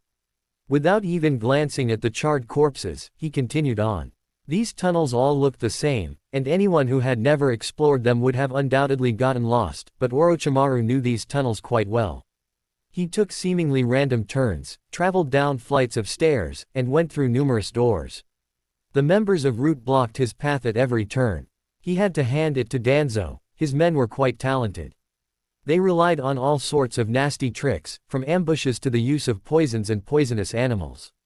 It was too bad none of them were strong enough to properly ambush him. Poisons also didn't work. He'd genetically modified his body to be immune to almost all poisons. Only Sasori of the Red Sand had a chance of creating a poison that could harm him, and that man was dead. During his travel through the tunnels, several thousand bugs suddenly appeared around him. Oh! Orochimaru eyed the bugs as they tried to assault him. He erected a barrier using Amaterasu's flames, which burned all the bugs around him to cinders. It looks like there is an Aburame here. He quickly located the Aburame, who was hiding in an alcove above his head. Orochimaru launched several black flames at the man. The Aburame leapt off the alcove as it was burned to a crisp. He landed on the ground some distance away, and Orochimaru elected to try and burn him again. However, the Aburame proved adept at evading his attacks by replacing himself with a bug clone. Such talent, Orochimaru sighed enviably as he summoned his Kusanagi to his hand. Spinning around, he slashed the Aburame, who had tried to sneak up behind him, from his left shoulder to his right hip. As the dead ninja crumpled to the ground, a smile split Orochimaru's face. It is unfortunate that you'll never meet your full potential. Orochimaru then turned his head and channeled chakra to his eyes. A loud scream suddenly erupted somewhere to his left, and another man wearing the garb of an Anbu fell to the ground, writhing in agony, even though nothing seemed to be wrong. Yamanaka. Orochimaru wandered over to the writhing man and put him out of his misery. My, Danzo has found some interesting pawns. Moving through the tunnels again, Orochimaru eventually found Danzo waiting for him in a large room. A glance around the room revealed it to be fairly barren. This place had likely been selected as their battleground because the old man knew there was going to be no escape. Coo. It has been a long time, Danzo. You're looking old. Danzo was a deceptively frail-looking old man who stood with a cane in one hand. He had black, shaggy hair, and his right eye was bandaged. Orochimaru eyed the X-shaped scar on his chin. The white shirt he wore was partially hidden underneath his black robe, which also covered his feet. The robe concealed his right arm. I knew letting you live was a mistake, Danzo said as he stood in the center of the room. You have always been a danger to Konoha. Orochimaru could not stop his smile from widening. Aren't you the one who cultivated this danger? Not only did you let me live, but you made deals with me in exchange for me helping you implant those many Sharingan you have in your possession. I even went a step further and graded Senju cells into your arm as well. Really, you should be thanking me. Danzo pushed the robe covering his shoulder off and removed his arm, which was covered not only in bandages but also in 3 golden braces. The man began slowly removing the braces one by one. Orochimaru did not stop him. It seems pointless to try and fight you while sealed like this, Danzo muttered as one of the braces fell to the ground. Therefore, I'll be going all out from the beginning. Good. Very good. Orochimaru smiled approvingly. I hope you can entertain me. The man finally removed all 3 braces, then undid the bandages, revealing that his arm was pale and withered. Not just that. Grafted into the arm were 10 Sharingan, and up near the shoulder was bulging area of skin that vaguely resembled a human face. I wonder, do you really think you can defeat me with those eyes? Asked Orochimaru as his own Sharingan began spinning. I gave you those eyes, after all. And I'll show you my gratitude by killing you, Danzo said. Orochimaru chuckled several times as he slid his feet across the floor. This was sure to be an interesting battle. XOX. After reaching the 2nd Division Army, Naruto had Darui inform the Kumo ninja about what happened and give them their orders. While many of the Kumo ninja had been shocked to learn that their Raikage was being manipulated by a genjutsu, even more had been ashamed. Quite a few of them had actually cried. It was kind of creepy. Immediately after letting everyone know the truth, Darui had taken the Kumo army and gone to meet up with the 1st Division, who they would aid in repelling Iwagakure. Yugito stayed behind. Once Kumo's army left, Kakashi immediately ordered everyone to pack up and make for Konoha. A lot of his fellow ninja were shocked by how the copy ninja was rushing them. However, they didn't ask questions as everyone sealed up their camping equipment and began the march back to Konoha. Naruto walked at the head of their procession alongside Yugito and Akane. With them were the members of Teams 8 and 10. However, they were a little further back and talking amongst themselves. Kakashi, Naruto said suddenly. Is there any way we can move faster? Turning his head, Kakashi presented Naruto with a frown, though it was hard to tell because of the face mask. Why? Is something the matter? I guess not. Naruto frowned and shook his head. I just have a really bad feeling. That's all. Kakashi seemed to consider Naruto for a moment, and then looked ahead of them. To be honest, I've been having a similar feeling myself. You have? Naruto looked surprised. Kakashi nodded. You remember how the Raikage theorized that the person who placed the genjutsu on him was Orochimaru, right? He's not a man who does things on a whim. Why place the Raikage, Yugito, and Kurabi under a genjutsu? Why did he manipulate Kumo into attacking Konoha? A man like Orochimaru does not do anything without a reason, so what was the reason for this? As they walked through the forest of Hi-no-Kuni, Naruto contemplated what Kakashi was telling him. It didn't take long for him to arrive at a conclusion. Konoha is currently lacking in manpower, Naruto whispered in shock. That's right. Kakashi nodded. At the moment, almost all of our Chunin and Jonin have left the village to fight against either Iwa or Kumo, which means there are currently only a few ninja Chunin or higher left in the village. If Orochimaru did indeed manipulate the other 2 villages into attacking us, then I can only assume he did so in order to launch his own attack on Konoha while it was weak. Then we have to hurry. Naruto shouted. You are correct. Nodding, Kakashi looked back at all the ninja following behind them. There were around 500, and he couldn't even see them all because of the trees blocking his way. However, it is impossible for an army of 500 ninja to move that quickly. Therefore, Naruto, I want you to gather a small team of ninja and head to the village as quickly as you can. Right, Naruto said with a nod. Because he wanted to reach Konoha quickly, Naruto chose Sakura and Team 8 to travel with him, Akane, and Yugito back to Konoha ahead of the 2nd Division Army. Team 8 was made up of Hinata, Shino, and Kiba along with their Jonin leader Kurenai. As a team that specialized in tracking, they were a fair bit faster than Team 10, which specialized in capture and interrogation.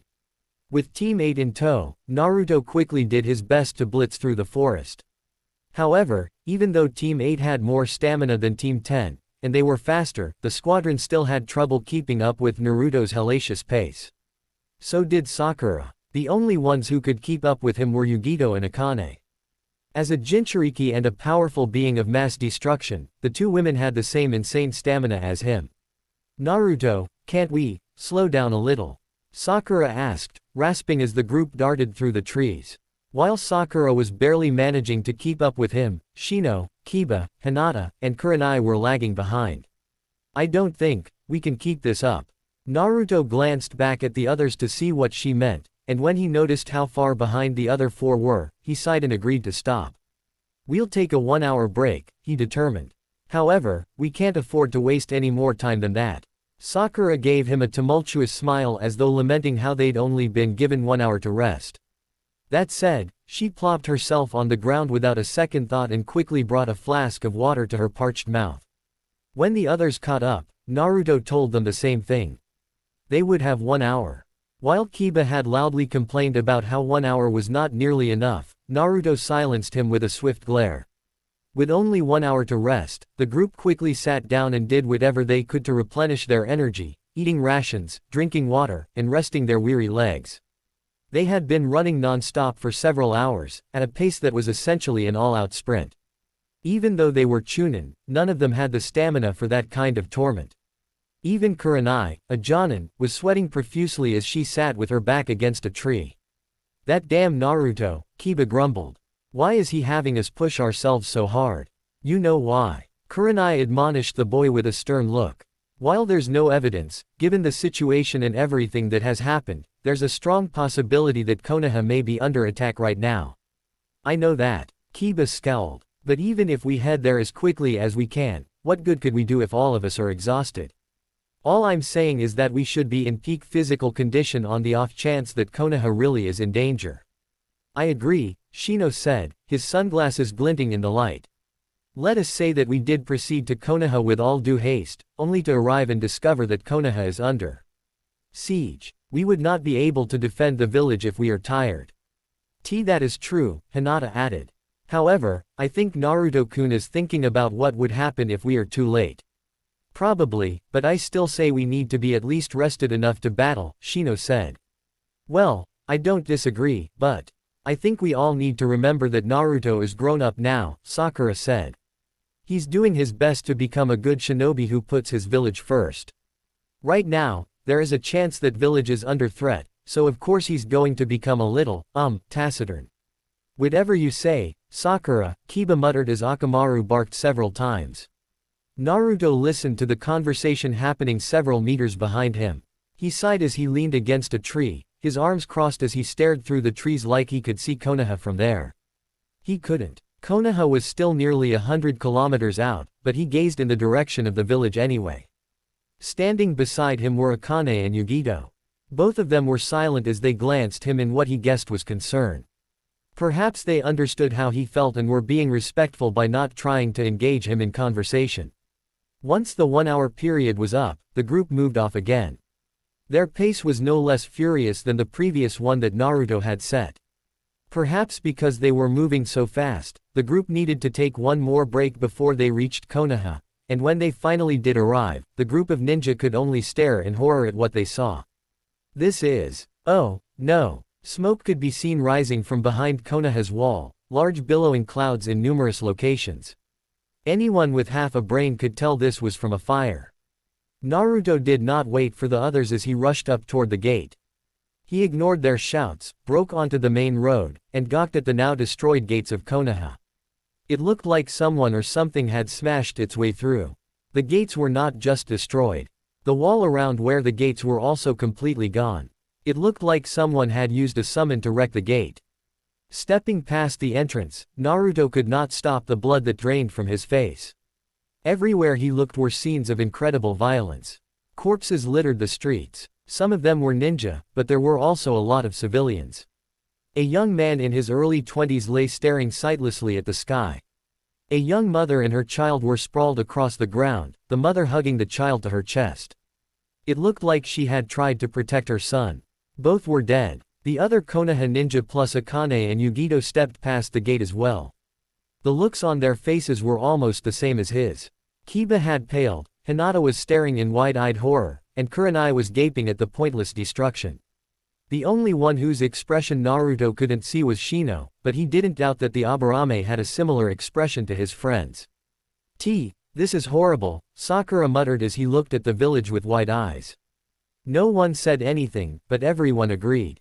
I sense combat still going on in certain areas. Akane cocked her head to the side as though listening to something.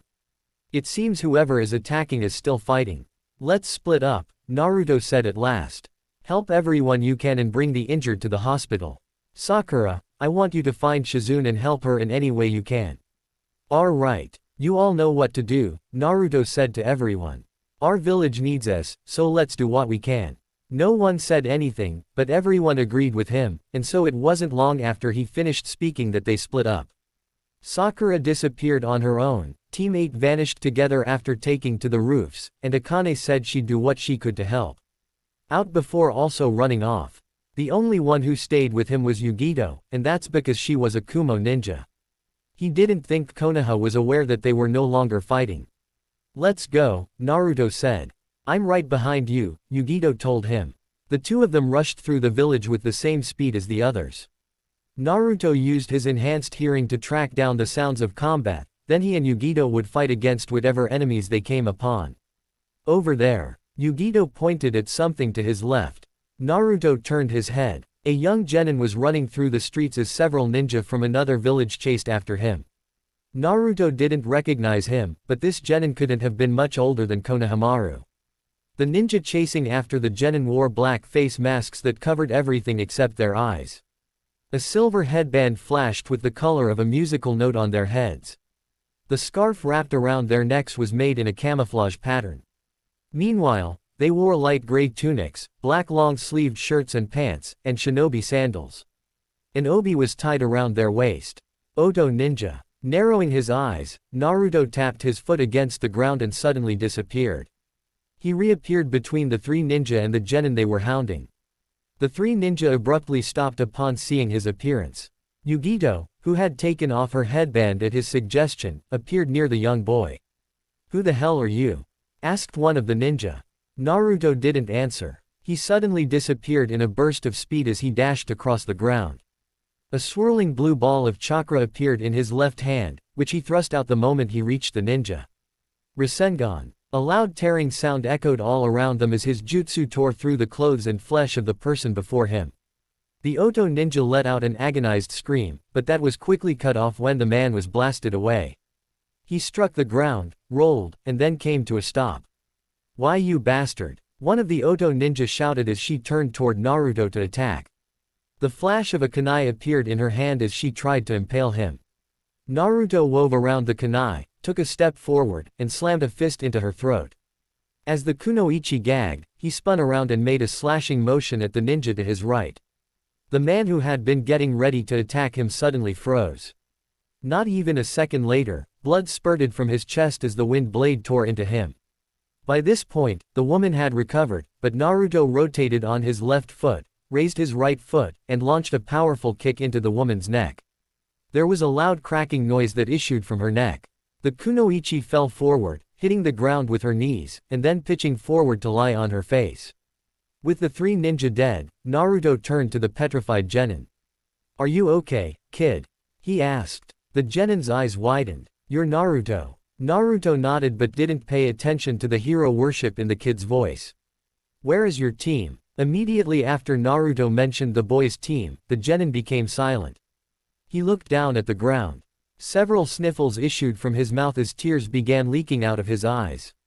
Naruto glanced down at the boy's hands, which were clenched into fists. I see. He tried not to let his own emotions boil over and placed his hands on the genin's shoulder. In that case, I'd like you to head to the hospital. Do not try to fight anyone. If you see any more Oto ninja, just run. Naruto created a clone. This guy will escort you. The genin nodded and left with the clone. Naruto watched them go before he turned his attention back toward the village. There was still a lot of fighting in the area. He could hear the sounds of metal clashing against metal, explosions ringing in the air, and jutsu names being called out. There was also that summons on the other side of the village that he would have to deal with. What should we do? Asked Yugito in a somber voice. Naruto took a deep breath and made a single hand seal. We do whatever we can to repel these people and save whoever we are able to. Taju Kage Bunshin no Jutsu, multiple shadow clone jutsu. The moment the jutsu name left his lips, the area around them exploded, and several thousand Narutos suddenly appeared around them. They were everywhere. On the ground, on the walls, and on the roofs of buildings. Yugito eyed the numerous clones that Naruto had created, though they did not remain for long. The clones quickly dispersed, vanishing into the distance. Shadow clones are weak and will be dispelled with just one solid hit, Naruto began explaining. However, even if all they can do is act as a shield, I think it's better than nothing. You are right. Yugito nodded her agreement. Come on, Naruto said softly. Let's head over to that giant snake and take him out. Yugito nodded again, and the two of them were soon racing down the street. While their goal was the snake summons that was wreaking havoc on the village, that didn't mean they went straight there. The pair came across numerous ninja who were fighting. Each time this happened, Naruto or Yugito would use their incredible speed and strength to destroy the Oto ninja attacking and disappear before the Konoha ninja could thank them. Along the way to the snake, they found numerous corpses littering the ground, and only a few of them were ninja. Most of them were civilians. This led Naruto to realizing that these ninja somehow attacked before Konoha could realize what was happening. He wondered how such a thing was possible. Konoha had a barrier that should have alerted them to any foreign chakra signatures entering their village. How should we do this? Asked Yugito as the pair reached the snake summon. Naruto took a deep breath, and then he smiled, though there was no humor in it.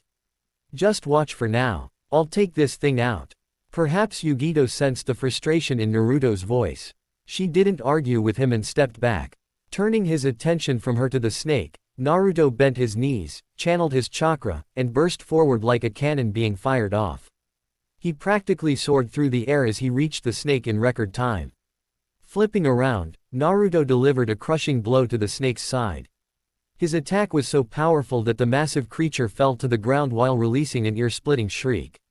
Landing on a roof several meters away, Naruto jumped into the air and created a shadow clone.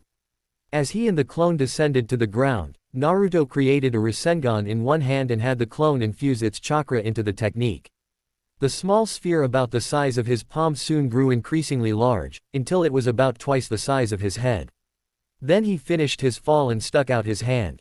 Udoma Rasengan. The Udoma Rasengan was just a bigger, more powerful Rasengan. It used the same concept as the original technique, but with more chakra. When Naruto slammed the giant ball against the snake's hide, the energy within the swirling nebulous of chakra was immediately released. An explosion went up. The force was such that Naruto was pushed back into the air, but he used it to flip around several times and land on the nearest roof. Meanwhile, the snake that he had slammed his technique into had a huge chunk of its body gouged out. Blood, bones, and organs poured from the now open wound. The snake, clearly dead, writhed several times before going completely still. It didn't get summoned back to its own domain. Naruto stared at the dead snake for several seconds, his breathing heavy. Gentle footsteps came up behind him during that time. What should we do now? Asked Yugito. Let's help whoever we can, Naruto said, closing his eyes. Okay. Naruto opened his eyes and glanced at Yugito. Now wasn't the time to mourn or feel angry. Konoha needed him. He nodded to his companion, and the two of them took off into the village. XOX. Driving off all of Oto's forces was not that difficult, there were only a few hundred of them. The main problem, Naruto discovered, was that some of their own Konoha ninja had betrayed them. Whether that was because they had always been traitors or were brainwashed, he didn't know. All he knew was that several of their own forces had tried to stab him when his back was turned. After the battle ended, Naruto hooked up with Sakura and Shizune, who had gathered all of their medical ninja and were doing what they could to heal everyone. Inoichi was also with them. He had been trying to determine what had caused their own ninja to turn traitor. As of yet, he had no conclusive theories. With the battle over, Naruto created several thousand clones and had them work alongside the ninja who had survived. Their goal was to search for survivors who'd been injured. They also needed to create a list of casualties. Tsunade was also missing in action. Neither Shizune, Inoichi, or anyone else knew where she was. All they knew was that she'd gone to help drive off Otogakure and never returned. With all these problems piled on top of each other, there was no one present who could handle the job of directing their forces. That was why Naruto found himself sitting in the Hokage's office, listening to reports, giving orders, and directing their forces. He was currently the highest-ranking ninja present. 2 hours had passed since the battle ended. Naruto was looking at a report. They'd finally gained an estimate of their casualties during this battle. 562 civilians had lost their lives, while 1,236 Genin-level ninja had also perished.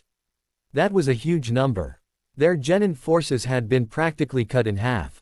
This also wasn't counting the number of ninja who'd turned traitor. Naruto set the sheet of information down and rubbed his forehead, wondering if his current headache was something Tsunade had to deal with daily. The number of turncoat ninja was about 56. While that didn't seem like a high number, the fact that 56 ninja had turned on them was significant in and of itself. How could so many of their own forces be traitors? Were there any more? Naruto remembered the ninja he'd tailed, the one who'd met up with someone else. He didn't think these two incidents were unrelated. Just then, the door opened and Akane walked in. She looked the same as always. Her clothing was unruffled, her hair didn't have a single strand out of place, and the only difference between now and her usual appearance was her demeanor. She wore a somber expression. Akane, Naruto heaved a tired sigh.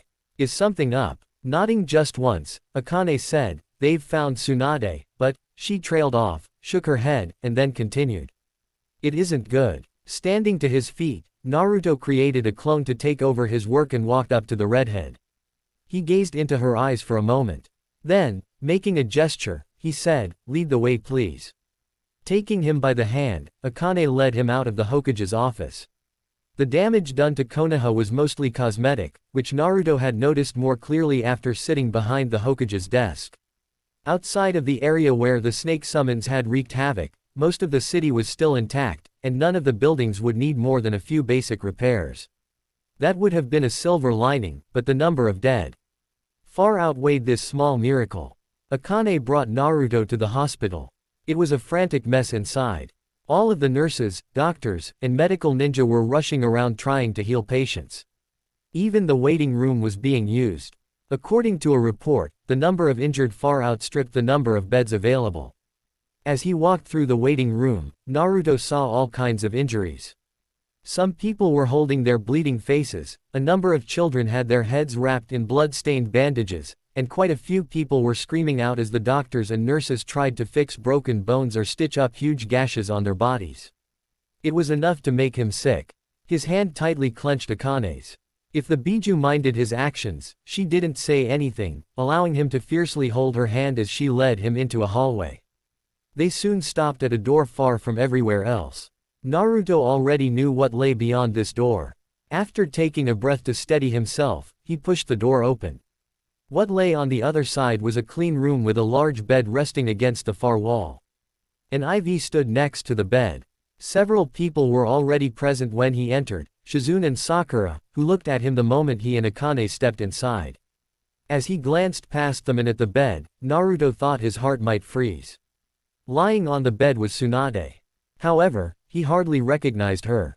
The woman who normally looked like she was in her mid-20s now looked old and decrepit, her body covered in numerous wrinkles, and her cheeks sunken and hollow. Her eyes were closed. She was also breathing. However, this fragile and ancient appearance left him stunned. A young genin found her like this and managed to drag her here, Shizune said when Naruto didn't say anything. She was apparently buried under a collapsed building. Do we know what happened? Asked Naruto finally. Shizune shook her head. We don't know what happened, but I do have several ideas on how she ended up in this state. Let's hear it then. Taking a deep breath, Shizune centered herself before explaining.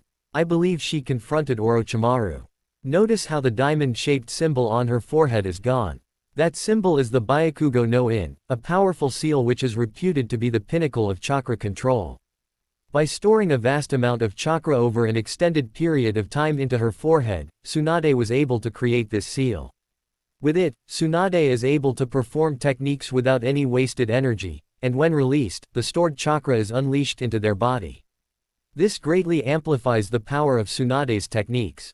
Naruto absorbed the knowledge Shizune was telling him with a nod, but he wasn't 100% sure he understood it all. He wouldn't call himself a slouch when it came to ninjutsu. That said, the nuances of many of the more complicated jutsu escaped him. After releasing this seal, I believe Tsunade used Sozo Seisei, a technique in which the body's cell division is forcibly stimulated by proteins. It grants her a limited form of immortality, allowing her body to reconstruct any organs and damaged tissue at a rate so fast it could be called a form of regeneration. Shizune took a shuddering breath. However, it isn't true regeneration. What this technique does is hasten the creation of new cells through division. It's a powerful technique but not without its drawbacks. What do you mean? Asked Naruto. A body's cells can only be split a certain number of times in one's lifetime, Sakura said. By speeding up this process, Tsunade is basically shortening her own natural lifespan. So this state she's in was self-inflicted. Naruto glanced at Shizune. Partly, Shizune admitted. I believe when she fought against Orochimaru, she was forced to unleash her full strength and lost. Do we know for sure if it was Orochimaru she fought? Asked Naruto. Who else could it be? Shizune answered his question with one of her own, to which he could only nod.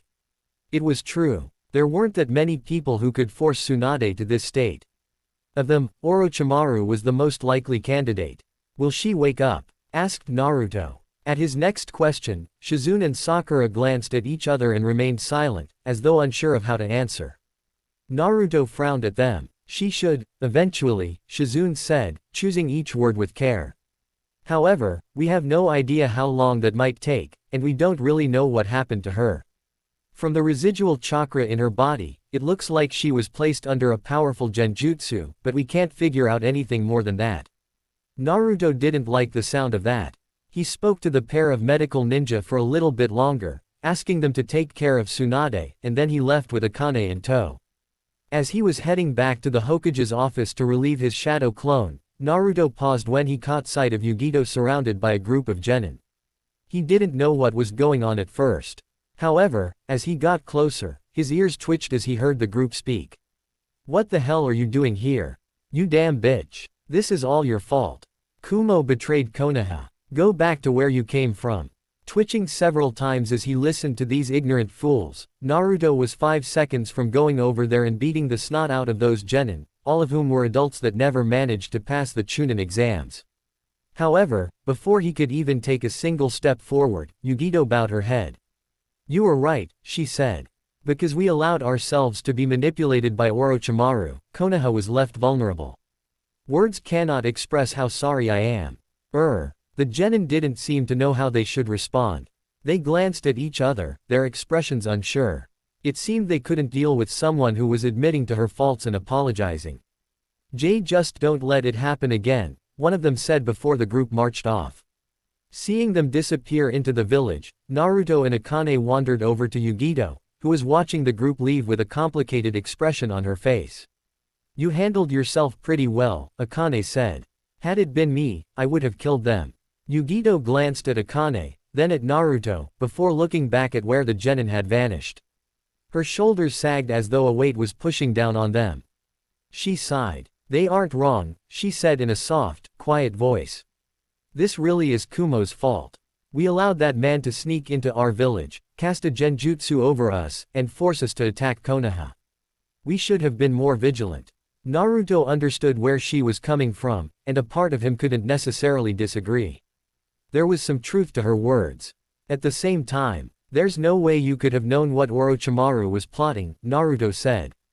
That man has been a thorn in Konoha's side for so long, and honestly, if we blamed you for what happened, then we would have to blame ourselves for all the times he duped us. This isn't the first time one of Orochimaru's plots dealt a great deal of damage to Konoha. Yugito didn't speak for the longest time, but she eventually nodded, even though it didn't look like she completely agreed with him. The expression on her face was still layered with guilt. I suppose you have a point. I do have a point, and now that it has been made. Naruto grabbed Yugito's hand and began pulling her and Akane behind him. I'm hungry. I don't know about you, but I could really go for some ramen right about now. So how about you two join me? Weren't you going to the Hokage's office? Asked an amused Akane. Bah, I have a clone working on the paperwork and whatnot, Naruto said. I'm sure everything will be fine. Well, if you say so, Yugito glanced at Akane uncertainly. The redhead only shrugged and smiled. I do say so, Naruto said in response to them both.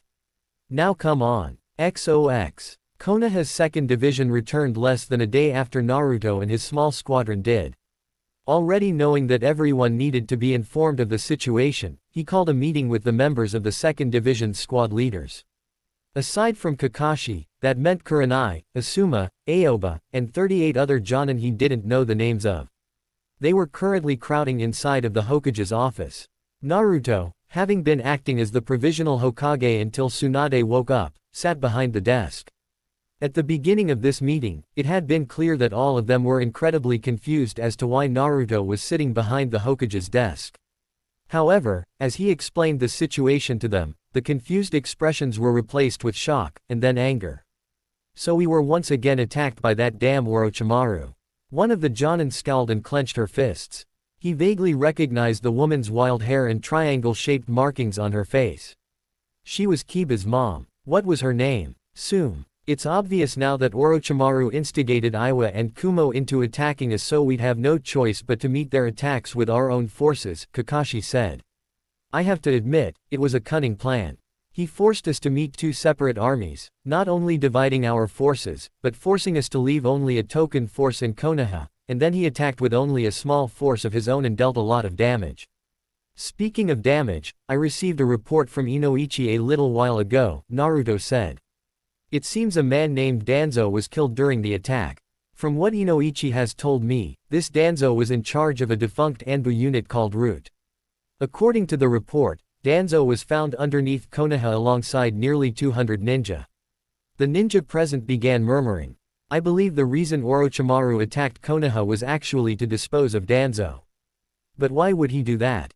Asked Kurenai. Asuma, who looked more than anything like he wanted to smoke, sighed. Because Danzo and Orochimaru have had dealings in the past. I heard it from my old man. It seems the two of them had been involved in the kidnapping and experimenting on several Konoha citizens.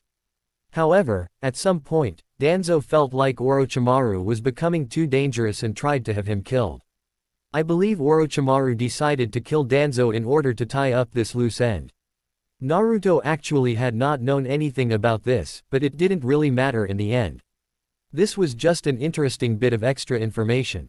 What we need to do now is consider how to proceed from here, Naruto said. Tsunade is in a coma right now, which means someone needs to take over her position until she wakes up. I can't do that. I don't have the credentials or ability to lead. You seem to be doing a pretty good job so far, Asuma said. Don't be ridiculous. Shaking his head, Naruto cast the man an irritable glare. It has only been a single day, and all I've done are read reports and direct relief efforts to help Konoha. Once this is done, we'll need someone who is capable of doing administrative work and directing our forces. I'm not capable of doing that, which is why I'd like to elect Kakashi to become the provisional Hokage until Tsunade wakes up. Everyone glanced at Kakashi who, suddenly put in the spotlight, could only cast Naruto a mild glare. It seemed he also didn't want to be Hokage. However, now that Naruto had mentioned it, the other ninjas seemed more receptive to the idea. Kakashi is currently the strongest ninja in our village, Asuma said. And he has the most experience, Kurenai added fuel to the fire. At her words, more and more people began speaking about how talented Kakashi was, and how he'd probably make a great provisional Hokage. The man could only look on helplessly as people kept adding their support. Fine, fine, he sighed. I'll agree to become the Hokage, at least until Lady Tsunade wakes back up. He cast a mild glare at Naruto, who could only smile. That said, I'm curious to know why you decided to so quickly replace yourself with me. Don't give me that lie about me being a better choice than you. I might have more experience, but I know you're perfectly capable of acting as our leader. Naruto nodded as Kakashi spoke. It seemed the man had seen through him. This is the second time that Orochimaru has damaged Konoha in an attack, Naruto said. While this attack seemed less designed to destroy us and more to accomplish his own objectives, it does not change the fact that our village has suffered greatly. During the attack on the Chunin exams, we were too busy rebuilding to do anything about it. However, this time, we cannot allow him to get away with this and not retaliate. Naruto stood up, placed his hands on the Hokage's desk, and leaned over to pierce everyone with the most fierce look he could muster. That is why I'm going to put together a team made up of myself, Akane, Yugito-ni, and a few other ninja of my choosing, and then I'm going to locate Orochimaru and kill him. Chapter 63. Rebuilding. Naruto woke up to find himself in a strangely enviable position.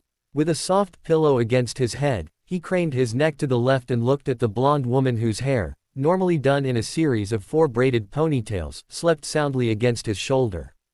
Then he looked in the other direction, at the cute brunette who slept peacefully, eyes closed and mouth parted. Finally, he looked down. Akane and Yugito were sleeping on his chest, somehow able to curl around each other on top of him. They were kind of heavy, but he would never tell them that out loud. As the warmth from 4 beauties surrounded him, Naruto slowly gathered his thoughts, which were muddled from the body heat emitting from the naked bodies enclosing on him on all sides like a cocoon. A month had passed since Orochimaru manipulated Iwa and Kumo into attacking Konoha. 1 month since he had attacked the village, put Tsunade into a coma, and killed a man called Danzo. Repairs to the damaged infrastructure had been completed. The village itself now looked as it always had. However, the loss of life could not be masked. So many people had died in the attack from Oto that numerous buildings now lay abandoned. The old bakery that Naruto would buy bread from no longer had its baker. A small shop selling musical instruments had lost all of its employees and was now vacant. Apartment buildings, houses, condominiums, all vacant because the people who used to live there were gone. Naruto had been working himself to the bone, contacting all of the individuals in Jiraiya's spy network, which he was now maintaining, in order to locate Orochimaru. It was a slow-going process. Communication with the network was done through code. While Naruto had been taught how to decode messages from each person, it took him longer than it would have if Jiraiya had been the one doing it. Tsunade still hadn't woken up. That said, they had at least discovered the means through which Orochimaru had implanted moles into Konoha. Chakra needles with powerful seals were embedded into the spinal column. These needles redirected signals sent to and from the brain, overriding the brain's commands and sending their own commands to the body, allowing the one who made the seal to control a person. It was like puppetry without the use of chakra strings. As a side note, the needles were destroyed when a person died, which was why Inoichi Yamanaka had missed them the first time around. As Naruto let these thoughts wash over him, a soft groan alerted him to one of the girls waking up. He looked over and saw Temari slowly blinking her eyes. "Morning," he said softly. "Good morning." Temari smiled as she kissed him, but then she pulled back, and sat up. Heedless of the fact that her perky breasts were on display, she stretched her arms and groaned again. Naruto let himself admire the way her nipples stiffened from the chilly morning air. "I'm really sore. You were a beast last night." Sorry." Shaking her head, Temari smiled at his apology. "That was a compliment. I don't know any man who can have sex with 4 women at once. The benefit of shadow clones, I guess." Naruto shrugged. "Can you please help me wake up everyone else?" "Sure." Temari graced him with an amused smile. Naruto and Temari woke the other 3 women on their bed, and each one reacted similarly to Temari, expressing how sore they felt. Tenten was even walking with a pronounced limp. Fortunately, none of them seemed to blame him, which he guessed was good. After taking a shower, getting dressed, and having a quick breakfast, Naruto and the others got a start on their day. Temari was currently staying here with a token force from Suna. Gaara had expressed his concern given Konoha's state and ordered 200 of his ninja to remain in Konoha. Likewise, as an expression of apology, the Raikage had sent 100 of the ninja who'd helped repel Iwa to protect Konoha indefinitely. Yugito, Darui, Samui, Karui, and Omoi were a part of that group. Since Tamari and Yugito were needed at their respective posts, they left after giving him a kiss goodbye. Tenten and Akane, on the other hand, were staying with him. Tenten was even taking time off from her active ninja duties to help him. "I'm guessing we have more letters to decode," she asked as they were on their way to the information and receiving center. Yeah, Naruto could not help but feel tired as he thought of the work ahead of them. A deep ache permeated his bones at the thought. He wanted to go back to sleep. There are still several messages that need to be decoded. You mean several dozen? Akane shook her head. That Jiraiya had a massive spy network. I've never been so sick of letters. He gave her a graceless smile filled with his own annoyance. You're not the only one. Every day since Konoha's near destruction, Naruto had been sifting through reports sent to him from spies all across the elemental nations. He received numerous reports every day. The network his sensei had created was working overtime to send almost weekly reports on anything strange going on. The information and receiving center was a modern structure that was 4 stories tall. Longer than it was wide, the building had stairs on the outside leading up. There were 6 stairs in total. The innermost stairs close to the main entrance where people who wanted to hire were received led to the 2nd floor, while the second set immediately outside of those ones led to floor 3. The last set of stairs led to the 4th floor. Naruto, Akane, and Tenten headed to the 4th floor. Several ninja were already present when they entered, but it looked like most of them were there to receive missions. Naruto greeted a few when they spoke up. However, his mind was currently focused on thinking of the tasks ahead of him. His destination was not the mission receiving desk but the communication station. He walked up to the station in question, which an older ninja was manning. When the man saw him, a wry smile formed on his lips. "Here for another load?" the old ninja asked. Naruto almost groaned. "That's right. Wait just a second. The hall today is a bit bigger than usual." Naruto grimaced as the man wandered over to the back and unlocked a container. He grabbed a small circular knob, pushed it in, turned it, and then pulled. The contained came out and the man hauled it over to the station. Looking at the container now revealed that it was square-shaped with rounded edges and filled to the brim with scrolls and letters. "Here you are," the man said. "Gee, thanks," Naruto mumbled as he lifted the box and wandered off with Akane and Tenten. Since they weren't allowed to take these containers back home, Naruto, Akane, and Tenten journeyed into one of the unused rooms and sat down at a long table. "All right," Naruto released a heavy sigh as he stared at the container. "Let's get to work. I'm not looking forward to this," Akane muttered in distaste as she grabbed a letter. Tenten followed suit. "I'm not very good at decoding, but I can at least help sort them for you." "Thanks." Tenten and Akane were working together since they weren't as skilled at this as he was. Akane knew how to decode the letters thanks to Naruto, but Tenten was still learning. All messages were written using a form of code. To solve the code, one would have to figure out what coding method was being used, and then use the corresponding decoding method to reveal the contents of the message. Jiraiya had drilled all of the decoding methods his informants used into him, but that didn't make decoding them any easier. None of the messages had names attached to them. Naruto had no idea which letter had been sent by who. This meant that he had to apply each coding method to a message until he got a match, which meant decoding even one message could take anywhere from 5 minutes to an hour. There were, after all, over 100 different decoding methods used by Jiraiya's informants. Time passed slowly for them, but they eventually were able to finish decoding all the messages. Sadly, none of them contained the information they wanted. Orochimaru's whereabouts were still unknown. "Well, that was useless," Akane mumbled as she stretched her arms. "Orochimaru certainly knows how to hide," Tenten agreed. "No wonder he's called a snake." Since they were finished decoding, Naruto, Akane, and Tenten stopped to get lunch before heading off to the training ground. They weren't eating at Ichiraku's this time. Akane and Tenten had vetoed his proposition before he'd even had a chance to propose it. The restaurant they ate at today was owned by the Akamichi clan. This restaurant specialized in sukiyaki, a hot pot dish that consisted of thinly sliced beef, which was slowly cooked or simmered, alongside vegetables and other ingredients. As such, there was a large pot in the center of this table. A cooking unit underneath the pot caused the ingredients to simmer inside, releasing steam from which the scent of soy sauce, sugar, and mirin wafted. I wonder where he could be, Naruto pondered out loud as he leaned against the booth. Jiraiya's informants are spread all across the elemental nations. They're literally located in every country.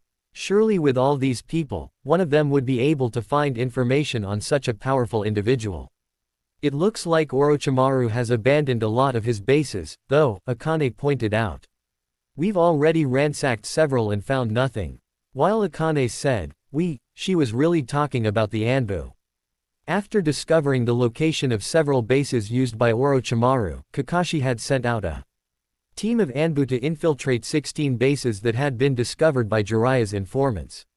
Sadly, all of them had turned up empty. According to the teams sent out, each one had been completely cleaned out, leaving no trace of Orochimaru. This is beginning to feel like a pointless endeavor, Naruto said. In that case, maybe we should do something different. Akane placed her hands on the table and eyed Naruto as she and Tenten sat across from him. I've been meaning to bring this up, but I think it's about time you confronted Yami. Her words startled him, causing Naruto to close his eyes and take a slow, shuddering breath. Why do you say that? Akane gave him a look that all but screamed, don't try to play ignorant. Naruto, even if you did find Orochimaru, as you are right now, you do not have the strength to defeat him, she said. According to the Raikage, Orochimaru now has a Mangekyo Sharingan. If that is true, not only is he going to be a great deal more powerful than he used to be, but my abilities will also be limited. For whatever reason, that blasted eye has the ability to subjugate me, so I won't be of much help battling against him. A woman wearing a kimono soon came up to their table. In her hands was a tray filled with numerous dishes. She downed several bowls of raw beaten eggs in front of them, and then placed 2 jars of sake on the table. They thanked her as she left. The 3 of them began eating once the woman vanished. Naruto snapped his chopsticks in half, and then went straight for the beef. He grabbed a small bit of thinly sliced beef, dipped it into the raw eggs, and placed it in his mouth. As the burst of flavor filled his tongue, Naruto decided that while sukiyaki was nowhere near as good as ramen, it wasn't bad either. So, you think I should confront Yami? Naruto restarted their conversation. I think you need to gain full control over your abilities, Akane said as she snagged a piece of tofu. She dipped it into the raw eggs, blew on it, and then stuffed it into her mouth. After swallowing, she continued. You won't be able to bring out the full power of your hybrid form unless you can subjugate your other half. And if you want to stand a chance of defeating Orochimaru, you are going to need to master this power. Naruto knew she was right. He knew that. However, he still didn't like it. How would I go about defeating him? Asked Naruto. The seal is gone, so it's not like I can enter it and fight him anymore. Why don't we ask Yugito if she knows of a way to help you? Asked Tenten. I know you aren't a Jinchuriki anymore, but maybe she and Kurabi know something that could help. After pondering her words for a minute, Naruto gave a slow nod. Yeah, okay. We'll ask her after training. To keep his skills sharp, Naruto trained with Yugito and Temari in the afternoon. Tenten sometimes joined them, but she also had to man her father's store.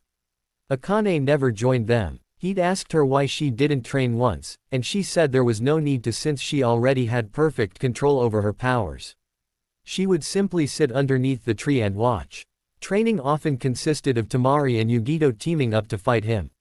They would use teamwork to attack him in unison. What's more, Naruto would always have a handicap such as not being able to use jutsu or only being able to use ninjutsu, which forced him to push his abilities to the brink. By the time his training was over, Naruto was exhausted. As he lay on the grass with his eyes closed and his head on Akane's lap, Naruto vaguely remembered the conversation at the restaurant. Hey, Yugi, he said suddenly. What's up? Asked Yugito, who sat beside them underneath the tree. Temari was also present, but she didn't have their stamina and fallen asleep after training. She was resting her head against Yugito's shoulder. Do you know of a way to battle one's dark self? What? Yugito looked at him in a stupefied manner. What I mean is, say there is someone who has a dark version of themselves sealed away inside of them. Do you know of a method to confront this dark version? Yugito crossed her arms and lowered her head, her brow furrowing for a moment. Naruto glanced at Akane. The woman sensed him looking at her, and looked down at him, though he could only see her eyes because her boobs were in the way. She shrugged and went back to looking at Yugito, whose face had finally cleared up. I think I know what you are asking, she said at last. I don't know if this is what you want, but there is a place where Killer Bee and I trained to control our Biju. It's called the Falls of Truth. It's a waterfall that can reflect one's true self, forcing them to confront and overcome their own darkness. This is actually the first step in learning how to control a Biju. Can you send a message to Kurabi and ask him if he'd be able to take me there? Asked Naruto. I can. Thank you. You're welcome, Yugito said before she looked at the darkening sky. It's getting kind of late. We should probably head home. Yeah. Removing his head from Akane's lap, Naruto scooped Temari into his arms and stood up. The blonde woman's legs swayed a bit, but she didn't wake up. She just shifted around until she got comfortable. With Yugito and Akane in tow, the four of them traveled back to Naruto's place. XOX. 2 more months passed. During that time, 16 of Orochimaru's hideouts had been found, but each one appeared to have already been abandoned. All of the messages from Jiraiya's informants had likewise been useless in helping discover the man's location. Tsunade still had yet to awaken. Kakashi was acting as interim Hokage until she woke up. As Naruto entered the room alongside Akane and Yugito, he found the man in question sitting behind the Hokage's desk, reading over various reports and signing documents. You called, Kakashi? Asked Naruto as they stepped into the room. I did. Kakashi smiled at them, though there was a dark circle under his eye. I remember a while ago how you mentioned wanting to conquer the darkness inside of you. As you know, we sent a message to the Raikage. We've finally received a reply from him, which grants you permission to head for the Falls of Truth. Naruto felt his shoulders slowly ease as Yugito graced him with a smile. Akane didn't smile, but she at least appeared satisfied. That said, Kakashi continued, the location to the Falls of Truth is apparently a well-kept secret of Kumogakure. While you are being granted special permission to travel there, we're not being allowed to send an escort with you. You'll be traveling alongside Kurabi and Yugito. What about Akane? Naruto asked with a frown. She will have to remain in Konoha, Kakashi said. Akane did not look pleased to hear that, but she also didn't say anything. Remembering her stories, Naruto was sure she would have tried to manipulate or force Kakashi into letting her go until recently. That she wasn't showed she had probably changed a lot. When do we leave? Asked Naruto. You'll be leaving tomorrow, Kakashi said. Yugito and Team Samui will escort you to Kumo, and then you, Yugito, and Kurabi will travel to the Falls of Truth. I understand, Naruto said. XOX. The next morning was a rush to get ready. Naruto ended up oversleeping because Akane, Tenten, and Temari had decided to keep him up all night. According to them, it wasn't fair that Yugito would have him all to herself. They'd thoroughly exhausted him. After a light breakfast, Naruto, once more dressed in his black and orange clothing, headed for the gates of Konoha. The girls did not come with him. They said the idea of saying goodbye after a night of passionate sex was kind of pointless, so Naruto went there himself and met up with the members of Team Samui and Yugito, who had not joined them last night. Why the hell do you look so worn out? Asked Karui the moment he arrived. Do you really want to know? Asked Naruto. Let's not get into that, Samui said. I'm pretty sure I can guess what happened. Karui, stay cool and don't say anything stupid. I wasn't going to say anything stupid. Omoi, a lollipop in his mouth, frowned. Now that Karui has said it, I'm kind of curious to know why you look so tired too. Were you up training late last night? I sometimes get jitters myself when I'm about to go on a mission of great importance, so I occasionally go out and train in the middle of the night. No, that wasn't it, Naruto said. He didn't speak up again. His sex life was a very private affair, and these people had no need to learn about it. Smiling as though she knew exactly what he was thinking, Yugito gestured for everyone. All right, people, let's get a move on. The trip from Konoha to Kumo took exactly 1 month. Not only was Hai no Kuni a large nation, but to reach Kumo, they had to travel through Otogakure and Kaminari no Kuni, which were both located northeast of Hai no Kuni.